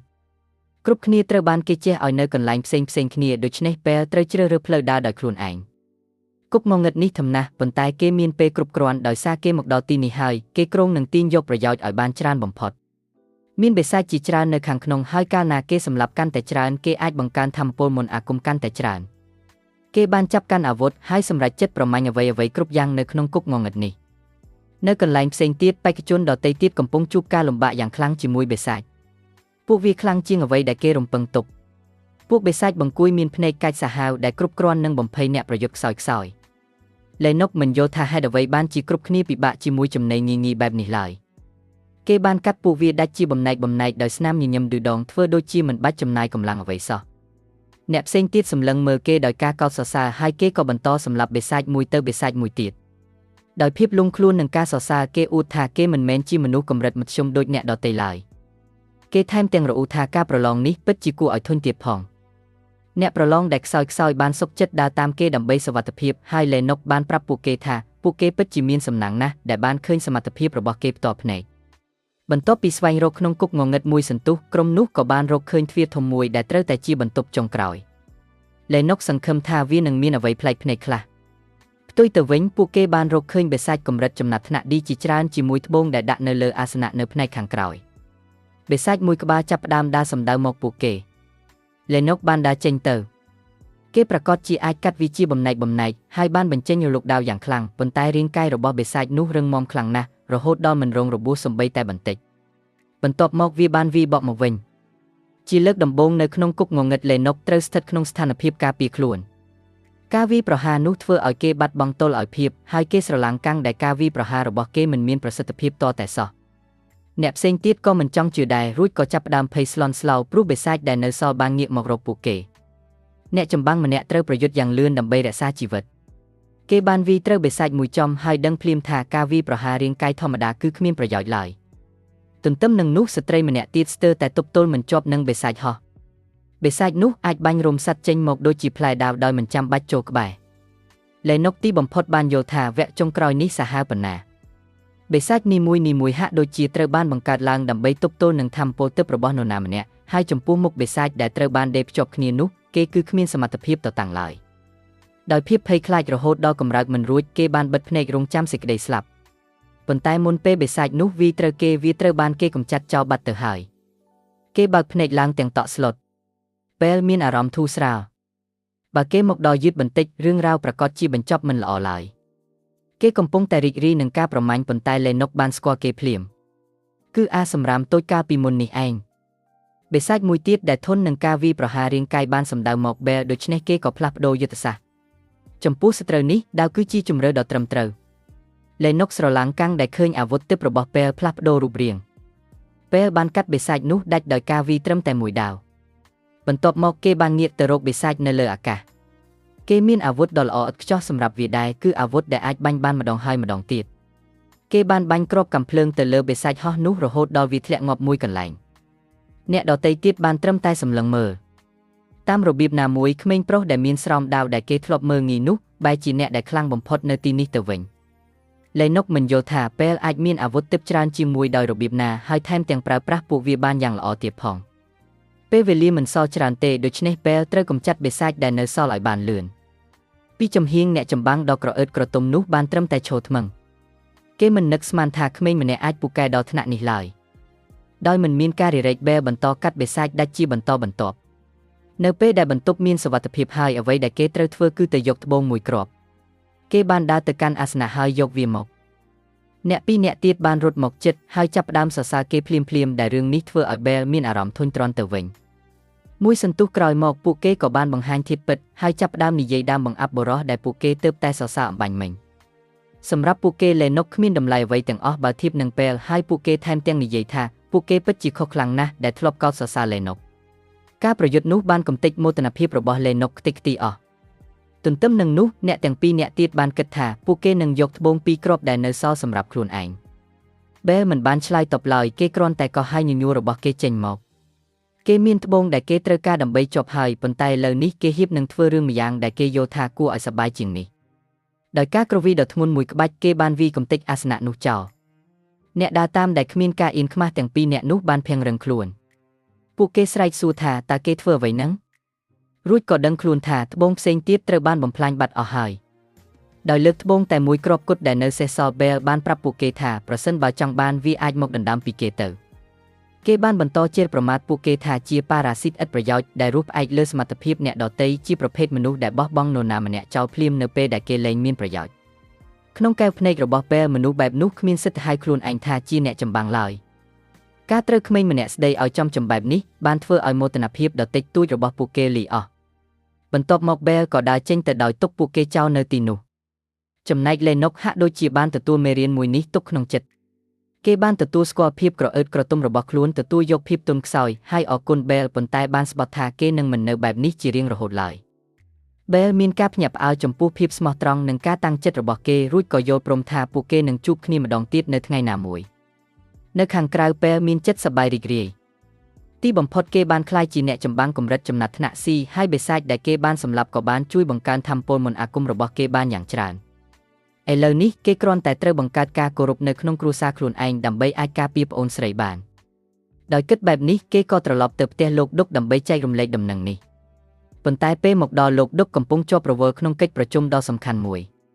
ពួកអ្នកចម្បាំងកំពុងពិភាក្សាអំពីក្រុមមួយដែលគ្រោងនឹងផ្ដួលរំលំត្រកូលមេលីយ៉ាអ្នកចម្បាំងកម្រិតចំណាត់ថ្នាក់ B ចំនួន3នាក់កំពុងធ្វើដំណើរមកកាន់ទឹកដីរបស់ពួកគេហើយគ្រួសារលោកឌុកត្រូវបានបញ្ជាឲ្យទៅកម្ចាត់ពួកគេដឹងថាមានត្រកូលអភិជនផ្សេងទៀតបានរងគ្រោះរួចហើយដោយសារពួកវាថែមទាំងមានពាក្យចាំអារ៉ាមថាអ្នកចម្បាំងទាំងនោះប្រើមន្តអាគមហាមឃាត់លើអាវុធរបស់ពួកគេទៀតផងលោកឌុកបានបញ្ជាក់យ៉ាងច្បាស់ថាពួកគេមិនអាចទុកឲ្យក្រុមកាម៉ាបន្តសកម្មភាពបានទេដូច្នេះត្រូវតែកម្ចាត់ពួកវាចោលភ្លាមនាយប់នោះពួកគេក៏សម្គាល់ឃើញថាមានមនុស្សម្នាក់បាត់មុខគឺជីននៅមិនទាន់មកដល់រំពេចនោះយុវជនម្នាក់បានដាក់សៀវភៅលើតុហើយសួរថាតើកិច្ចប្រជុំនិយាយអំពីអ្វីគ្រប់គ្នាបានងាកទៅរកគេភ្លាមគេនិយាយយ៉ាងស្ងប់ស្ងាត់ថាគ្មានអ្វីត្រូវពិភាក្សាទេព្រោះរូបគេដែលជាអនាគតលោកឌុកបានកម្ចាត់អង្គការនោះដោយខ្លួនឯងរួចបាត់ទៅហើយនៅកន្លែងផ្សេងទៀតអ្នកបម្រើម្នាក់បានយកអាហារទៅឲ្យម្ចាស់កត្រីតូចសារ៉ាដោយប្រាប់ថាអាហាររួចរាល់ហើយសារ៉ាបានដើរមកអង្គុយនៅតុហើយអរគុណអ្នកបម្រើយ៉ាងគួរសមប៉ុន្តែស្ត្រីម្នាក់នោះបានដើរចេញទៅដោយមិនខ្វល់ពីពាក្យអរគុណឡើយសារ៉ាមើលទៅមិនសប្បាយចិត្តទាល់តែសោះនាងសម្លឹងមើលអាហារដោយគ្មានចំណងបន្ទាប់មកបែលក៏ចូលមកគេមើលទៅរំភើបណាស់ដែលបានឃើញនាងហើយសារ៉ាក៏រីករាយភ្លាមដែរនាងនិយាយថានាងបារម្ភណាស់ព្រោះមិនដឹងថាគេទៅណាបែលពន្យល់ថាគេមានការងារសំខាន់ត្រូវធ្វើហើយក៏បានយកកាដូមកឲ្យនាងដែរគេបានរៀបចំអាហារយ៉ាងពេញលេញនៅលើតុសារ៉ាសប្បាយចិត្តជាខ្លាំងជាពិសេសពេលឃើញនំ Apple Pie ហើយសង្ឃឹមថានឹងបានញ៉ាំវាជាមួយគ្នាប៉ុន្តែបែលមិនអាចសប្បាយចិត្តទាំងស្រុងបានទេព្រោះអាហារដែលគេផ្ដល់ឲ្យនាងរាល់ថ្ងៃគឺអន់ណាស់សូម្បីតែអ្នកបម្រើក៏មើលងាយកូនស្រីបម្រើដែររឿងនេះធ្វើឲ្យគេកាន់តែតាំងចិត្តថានឹងកែប្រែជីវិតនាងឲ្យបានឆាប់តាមដែលអាចធ្វើទៅបានត្រឡប់មកក្នុងបន្ទប់ប្រជុំវិញការពិភាក្សានៅតែបន្តលោកឌុកមានការចាប់អារម្មណ៍យ៉ាងខ្លាំងដែលកូនប្រុសរបស់គាត់ម្នាក់អាចឈ្នះក្រុមកាម៉ាតែម្នាក់ឯងសម្រាប់គាត់នេះមានន័យថាជីនប្រហែលជាឡើងដល់កម្រិតចំណាត់ថ្នាក់ A ហើយដូចដែលបានរំពឹងទុកកូនប្រុសច្បងរបស់គាត់គឺស្ថិតក្នុងកម្រិតខុសគ្នាស្រឡះបន្ទាប់មកជីនបានសួរថាតើពុកមានអ្វីចង់និយាយទៀតទេលោកឌុកបាននិយាយថាស្ដេចបានប្រគល់បេសកកម្មមួយទៀតឲ្យគ្រួសារពួកគេគឺត្រូវការពារព្រះនាងរីលកាដែលនឹងត្រូវធ្វើដំណើរឆ្លងកាត់ទឹកដីនេះដើម្បីធានាសុវត្ថិភាពឲ្យនាងដល់គោលដៅខណៈដែលពួកគេកំពុងពិភាក្សាផ្លូវធ្វើដំណើរបែលក៏បានដើរចូលមកក្នុងសាលបែលបានសុំឲ្យពួកគេផ្អាកសិនមុននឹងសម្រេចចិត្តរឿងនេះបានទាក់ទាញចំណាប់អារម្មណ៍គ្រប់គ្នាលោកឌុកមិនអាចលាក់បាំងភាពពេញចិត្តចំពោះសមត្ថភាពកូនប្រុសឡើយបែលបង្ហាញកាត់សម្គាល់ហើយបញ្ជាក់ថាគេគឺជាអ្នកចម្បាំងកម្រិតចំណាត់ថ្នាក់ C ហើយការឡើងដល់កម្រិតនេះក្នុងវ័យក្មេងបែបនេះគឺជារឿងអស្ចារ្យណាស់លោកឌុកសួរថាតើហេតុអ្វីបានជាគេមកកាត់ចង្វាក់កិច្ចប្រជុំបែលនិយាយថាគេចង់ស្នើផ្លូវធ្វើដំណើរផ្សេងសម្រាប់បេសកកម្មការពារនេះគេពន្យល់ថាផ្លូវរីកូតាគ្មានបេសាច់មែនប៉ុន្តែវាក៏ជាមូលហេតុដែលធ្វើឲ្យពួកចោរពេញទីនោះហើយត្រូវចំណាយពេលដល់ទៅ3ថ្ងៃផ្លូវផ្សេងនឹងល្អជាងអ្នកចម្បាំងម្នាក់បានប្រមានថាតំបន់នោះគ្រោះថ្នាក់ខ្លាំងណាស់ប៉ុន្តែពេលស្គាល់ពួកបេសាច់នៅទីនោះច្បាស់ពួកវាភាគច្រើនបរបាញ់នៅពេលយប់ដូច្នេះបើធ្វើដំណើរពេលថ្ងៃនឹងមានសុវត្ថិភាពជាងហើយអាចកាត់បន្ថយរយៈពេលធ្វើដំណើរមកត្រឹមតែ1ថ្ងៃប៉ុណ្ណោះលោកឌុកឃើញថាពេលមានទំនុកចិត្តនឹងស្គាល់បេសាច់ច្បាស់ដូច្នេះគាត់ក៏ពិចារណាបែលចង់បានការងារនេះដោយខ្លួនឯងហើយនិយាយថាគេអាចការពារព្រះនាងបានរឿងនេះធ្វើឲ្យជីនចូលមកនិយាយដែលធ្វើឲ្យបរិយាកាសកាន់តែតានតឹងគេបានសួរដោយកំហឹងថាហេតុអ្វីបានជាអាសម្រាមម្នាក់នេះហ៊ានមកនិយាយនៅមុខពួកគេបែបនេះសម្ពាធរបស់ជីនខ្លាំងរហូតដល់អ្នកដទៃភ័យញ័របែលស្ទើរតែភ្លេចទៅហើយថាវត្តមានរបស់បងប្រុសគេគួរឲ្យខ្លាចប៉ុណ្ណាប៉ុន្តែគេមិនថយក្រោយឡើយគេដកអាវុធទិបចេញមកហើយនិយាយថាគេពិតជាមើងម៉ាត់ណាស់ដោយការចង់ដឹងជីនបានបញ្ជាឲ្យលេខារបស់គេគឺរេសឺដែលប្រហែលជាកម្រិតចំណាត់ថ្នាក់ B មកសាកសមត្ថភាពបែល រេស៊ឺបានក៏ហៅអាវុធទិព្វដើម្បីបង្រៀនមេរៀនដល់ក្មេងប្រុសម្នាក់នេះរេស៊ឺបានស្ទុះចូលវីប្រហារប៉ុន្តែពេលអាចទប់ទល់បានយ៉ាងស្អាតដែលធ្វើឲ្យរេស៊ឺនិងជីនមានការចាប់អារម្មណ៍ទោះជាយ៉ាងណាបែលនៅតែពិបាកនឹងឈ្នះអ្នកចម្បាំងកម្រិតចំណាត់ថ្នាក់ B ណាស់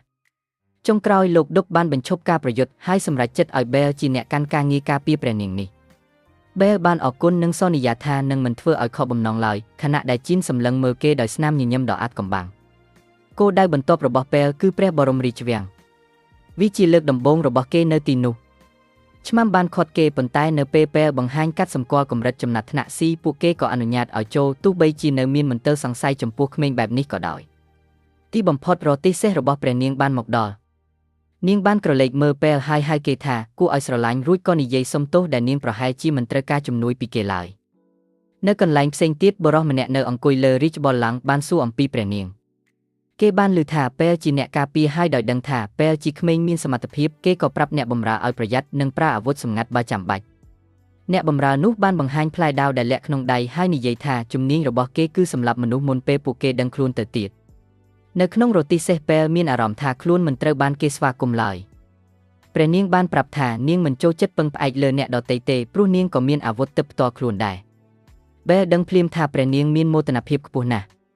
ក្នុងកំឡុងពេលធ្វើដំណើរព្រះនាងបានមើលទិដ្ឋភាពទីក្រុងដោយភាពរំភើបដែលធ្វើឲ្យបែលនឹកឃើញដល់ប្អូនស្រីរបស់គេព្រះនាងបានប្រាប់ថានាងមានបងប្អូនច្រើនប៉ុន្តែនាងមិនអាចទុកចិត្តនរណាម្នាក់បានឡើយបែលយល់ពីអារម្មណ៍នេះព្រោះផ្ទះរបស់គេក៏មិនខុសគ្នាដែរគេបានប្រាប់នាងថាបងប្អូនរបស់គេតែងតែធ្វើបាបគេហើយគ្មានអ្នកការពារឡើយព្រះនាងចាប់ផ្ដើមចាប់អារម្មណ៍ប៉ុន្តែនាងនៅតែមានចរិតរឹងរូសនិងបដិសេធមិនពឹងផ្អែកលើនរណាម្នាក់ឡើយនៅខាងក្រៅកំពែងក្រុងមាននរណាម្នាក់កំពុងតាមដាននៅពេលយប់ពួកគេបានទៅដល់គោលដៅតាមការវិភាគព្រះនាងត្រូវបានស្វាគមន៍ដោយយុវជនម្នាក់ឈ្មោះភីធរដែលជាអ្នកចម្បាំងនៃព្រះរាជាណាចក្រនោះពេលមានអារម្មណ៍ថាមានអ្វីម្យ៉ាងមិនប្រក្រតីរំពេចនោះមានកាំបិតហោះសម្ដៅមកពួកគេបែលបានប្រតិកម្មភ្លាមហើយប្រើអាវុធទិព្វការពារព្រះនាងវាគឺជាការប៉ុនប៉ងធ្វើឃាតកាំបិតកាន់តែច្រើនបានហោះចូលមកភីធរក៏បានចូលមកជួយដែរដោយប្រើដាវទប់ទល់បែលស្មានថាភីធរយ៉ាងហោចណាស់ក៏កម្រិតចំណាត់ថ្នាក់ B ដែរពួកអ្នកតាមសម្លាប់បានដកថយទៅវិញភីធរបានបញ្ជាឲ្យអ្នកចម្បាំងដេញតាមពួកវាហើយឲ្យនាំព្រះនាងចូលទៅខាងក្នុងចំណែកបែលត្រូវបានទុកចោលនៅខាងក្រៅខណៈដែលព្រះនាងត្រូវបានគេនាំចេញទៅមុនពេលដើរចូលទៅខាងក្នុងព្រះនាងបានក្រឡេកមើលមកក្រោយទាំងក្តីបារម្ភលុះចូលទៅដល់ពួកអ្នកចម្បាំងបានប្រាប់ថានាងមានសុវត្ថិភាពហើយប៉ុន្តែនាងនៅតែទទូចថានាងអាចការពារខ្លួនឯងបានខណៈដែលអ្នកចម្បាំងម្នាក់សន្យាថានឹងការពារនាងរំពេចនោះបំពង់ករបស់គេត្រូវបានគេអាដាច់ព្រះនាងបានភាំងរន្ធត់ហើយការពិតក៏បានលេចឡើងភីធរគឺជាអ្នកធ្វើវាពេលនេះនាងទើបតែដឹងថាសត្រូវដ៏គ្រោះថ្នាក់បំផុតគឺស្ថិតនៅក្បែរខ្លួននាងតាំងពីដំបូងមកម្លេះភីធរសម្លឹងមើលសាកសពអ្នកយាមនោះយ៉ាងត្រជាក់ហើយប្រាប់ព្រះនាងថានាងនឹងត្រូវស្លាប់ក្នុងពេលបន្តិចទៀតនេះទោះជានាងពូកែអួតពីការការពារខ្លួនយ៉ាងណាក៏ដោយក៏ពេលនេះនាងមិនអាចធ្វើអ្វីបានឡើយភីធរដើរចូលទៅរកនាងយឺតនាងភ័យខ្លាចដល់ថ្នាក់មិនអាចកោះហៅអាវុធទិព្វចេញមកបានរំពេចនោះបង្អួចបានបែកខ្ទៀតហើយបែលក៏បានសម្រុកចូលមកដែលជាមនុស្សចុងក្រោយគេដែលពួកគេរំពឹងទុកបែលសុំទោសដែលមកយឺតហើយប្រាប់ព្រះនាងថាគេនឹងចាត់ការអ្វីដែលនៅសល់ភីធរភ្ញាក់ផ្អើលដែលក្មេងម្នាក់នេះអាចដឹងពីអត្តសញ្ញាណពិតរបស់គេគឺ Phone Recall និងដឹងពីអាចកំបាំងនៃអាវុធទិព្វរបស់គេទៀតផងក្នុងជីវិតមុនបែលគឺជាអ្នកដែលបាននាំភីធរមកទទួលទោសដូច្នេះគេដឹងគ្រប់យ៉ាងពីវាការប្រយុទ្ធបានចាប់ផ្ដើមភីធរបាញ់កាំបិតហោះជាច្រើនប៉ុន្តែបែលគេចផុតទាំងអស់ព្រោះគេដឹងពីល្បិចរបស់ភីធររួចជាស្រេចភីធរមិនយល់ថាហេតុអ្វីបានជាក្មេងម្នាក់នេះអាចតាមទាន់ល្បឿនរបស់គេឡើយបែលប្រាប់ឲ្យគេចុះចាញ់បើនៅស្រឡាញ់ជីវិតប៉ុន្តែវាកាន់តែធ្វើឲ្យភីធរខឹងសម្បាព្រះនាងសម្លឹងមើលទាំងកោតសរសើរដែលឃើញបែលអាចទប់ទល់នឹងឃាតករកម្រិតចំណាត់ថ្នាក់ B បានយ៉ាងងាយរំពេចនោះភីធរបានប្រើសន្លឹកអាត់ចុងក្រោយគឺទឹកភ្នែកស្ដេចនាគដើម្បីបង្កើនថាមពលមន្តអាគមរបស់គេមួយរំពេចគេបានបង្កើតរនាំងពន្លឺឃុំឃាំងបែលហើយបញ្ចេញចរន្តអគ្គិសនីឆក់គេក្នុងស្ថានភាពដ៏គ្រោះថ្នាក់នោះព្រះនាងក៏បានសម្រេចចិត្តឈប់ភ័យខ្លាចហើយក៏ហៅអាវុធទិព្វរបស់នាងបាញ់ព្រួញទៅបំបែករនាំងពន្លឺជួយបែលដោយមានការជួយបន្តិចបន្តួចនេះបែលក៏បានវាយបកវិញយ៉ាងខ្លាំងក្លានិងកម្ចាត់ភីធរបានសម្រេចបន្ទាប់ពីចប់រឿងព្រះនាងបានអរគុណបែលនិងសុំទោសដែលនាំគេឲ្យមកពាក់ព័ន្ធក្នុងចំនួនដណ្ដើមរាជបល្ល័ង្ករបស់នាងបានដកចិញ្ចៀនពីដៃរបស់នាងដែលមានឈ្មោះថាចិញ្ចៀនរបស់សូឡូមុនដែលជាវត្ថុបុរាណដ៏មានតម្លៃរបស់រាជវង្សប្រគល់ឲ្យបែលជាសញ្ញានៃមិត្តភាពនិងការទុកចិត្ត ត្រឡប់មកដល់ផ្ទះវិញលោកឌុកភ្ញាក់ផ្អើលយ៉ាងខ្លាំងដែលឃើញពេលមានចិញ្ចៀនដ៏មានតម្លៃនោះដោយមើលឃើញពីសមត្ថភាពដ៏អស្ចារ្យលោកឌុកបានសម្រេចចិត្តបញ្ជូនបែលឲ្យទៅរៀននៅទីក្រុងអាថែនដែលជាសាលាសម្រាប់ពួកអភិជនជាន់ខ្ពស់និងជាកន្លែងសម្រាប់អ្នកដែលមានឱកាសក្លាយជាអ្នកបន្តវេនពីត្រកូលបែលក៏បានសុំសិទ្ធិឲ្យប្អូនស្រីរបស់គេសារ៉ាបានរើមកស្នាក់នៅក្នុងផ្ទះធំដើម្បីកុំឲ្យអ្នកបម្រើមើលងាយទៀតហើយលោកឌុកក៏បានយល់ព្រមទោះជាយ៉ាងណាជីនបងប្រុសច្បងក៏បានដឹងរឿងនេះដែរប៉ុន្តែគេមិនបារម្ភឡើយព្រោះគេមានចរិតចម្លែកគឺចូលចិត្តកំទេចមនុស្សនៅពេលដែលមនុស្សនោះរឹងដៃរឹងជើងពេញលេញលេខារបស់ជីនគឺរេសឺបានប្រើល្បិចបបួលបែលទៅបរបាញ់បិសាចនៅកន្លែងដាច់ស្រយាលមួយឈ្មោះអ៊ីកាដើម្បីរកឱកាសសម្លាប់បែលចោលបែលដឹងថាមានគ្រោះថ្នាក់ប៉ុន្តែគេយល់ព្រមព្រោះគេដឹងថាទីនោះមានអាំប្រូសៀដែលជាវត្ថុកម្រអាចបង្កើនថាមពលមន្តអាគមជារៀងរហូតនៅយប់នោះបែលបានលួចចេញពីផ្ទះសំណាក់សម្ដៅទៅរកគុកងងឹតសម្ងាត់ក្នុងព្រៃបិសាចគេបានចូលទៅក្នុងគុកងងឹតកម្រិតចំណាត់ថ្នាក់ A ពណ៌ខៀវគេបានតតាំងជាមួយមេតបវិញ្ញាណបិសាចដែលមានអាវក្រោះរឹងមាំបំផុតបន្ទាប់ពីប្រើប្រាស់យុទ្ធសាស្ត្របាញ់គ្រាប់កាំភ្លើងស្រោបមន្តអាគមទម្លុះអាវក្រោះគេក៏បានឈានដល់បន្ទប់ចុងក្រោយដើម្បីជួបជាមួយមេគុកងងឹតមេគុកងងឹតនោះគឺជាមេតបខ្មោចដ៏មានអំណាចដែលបញ្ចេញសម្ពាធយ៉ាងខ្លាំងក្លាបែលត្រូវប្រើអស់ពីសមត្ថភាពដើម្បីគេចពីការវាយប្រហារដ៏សាហាវរបស់វាព្រោះការវាយត្រូវតែមួយដាវក៏អាចសម្លាប់គេបានដែរការប្រយុទ្ធដ៏តានតឹងកំពុងតែចាប់ផ្ដើមវាគឺជាឱកាសដ៏ល្អសម្រាប់បែលក្នុងការកោះហៅដាវរបស់គេឥឡូវនេះគេអាចវាយបកវិញបានហើយគេបានរកឃើញចន្លោះប្រហោងហើយបានកាប់ទៅលើខ្នងរបស់មេតបវិញ្ញាណបិសាចប៉ុន្តែអាវក្រោះនោះរឹងជាងអ្វីដែលគេរំពឹងទុកការវាយបំបែកវាមិនមែនជារឿងងាយស្រួលឡើយគ្មានពេលសម្រាប់គិតច្រើនទេគេបានផ្ដោតលើការគេចនិងប្រើផែនការដែលធ្លាប់មានប្រសិទ្ធភាពពីមុនគឺការប្រើកាំភ្លើង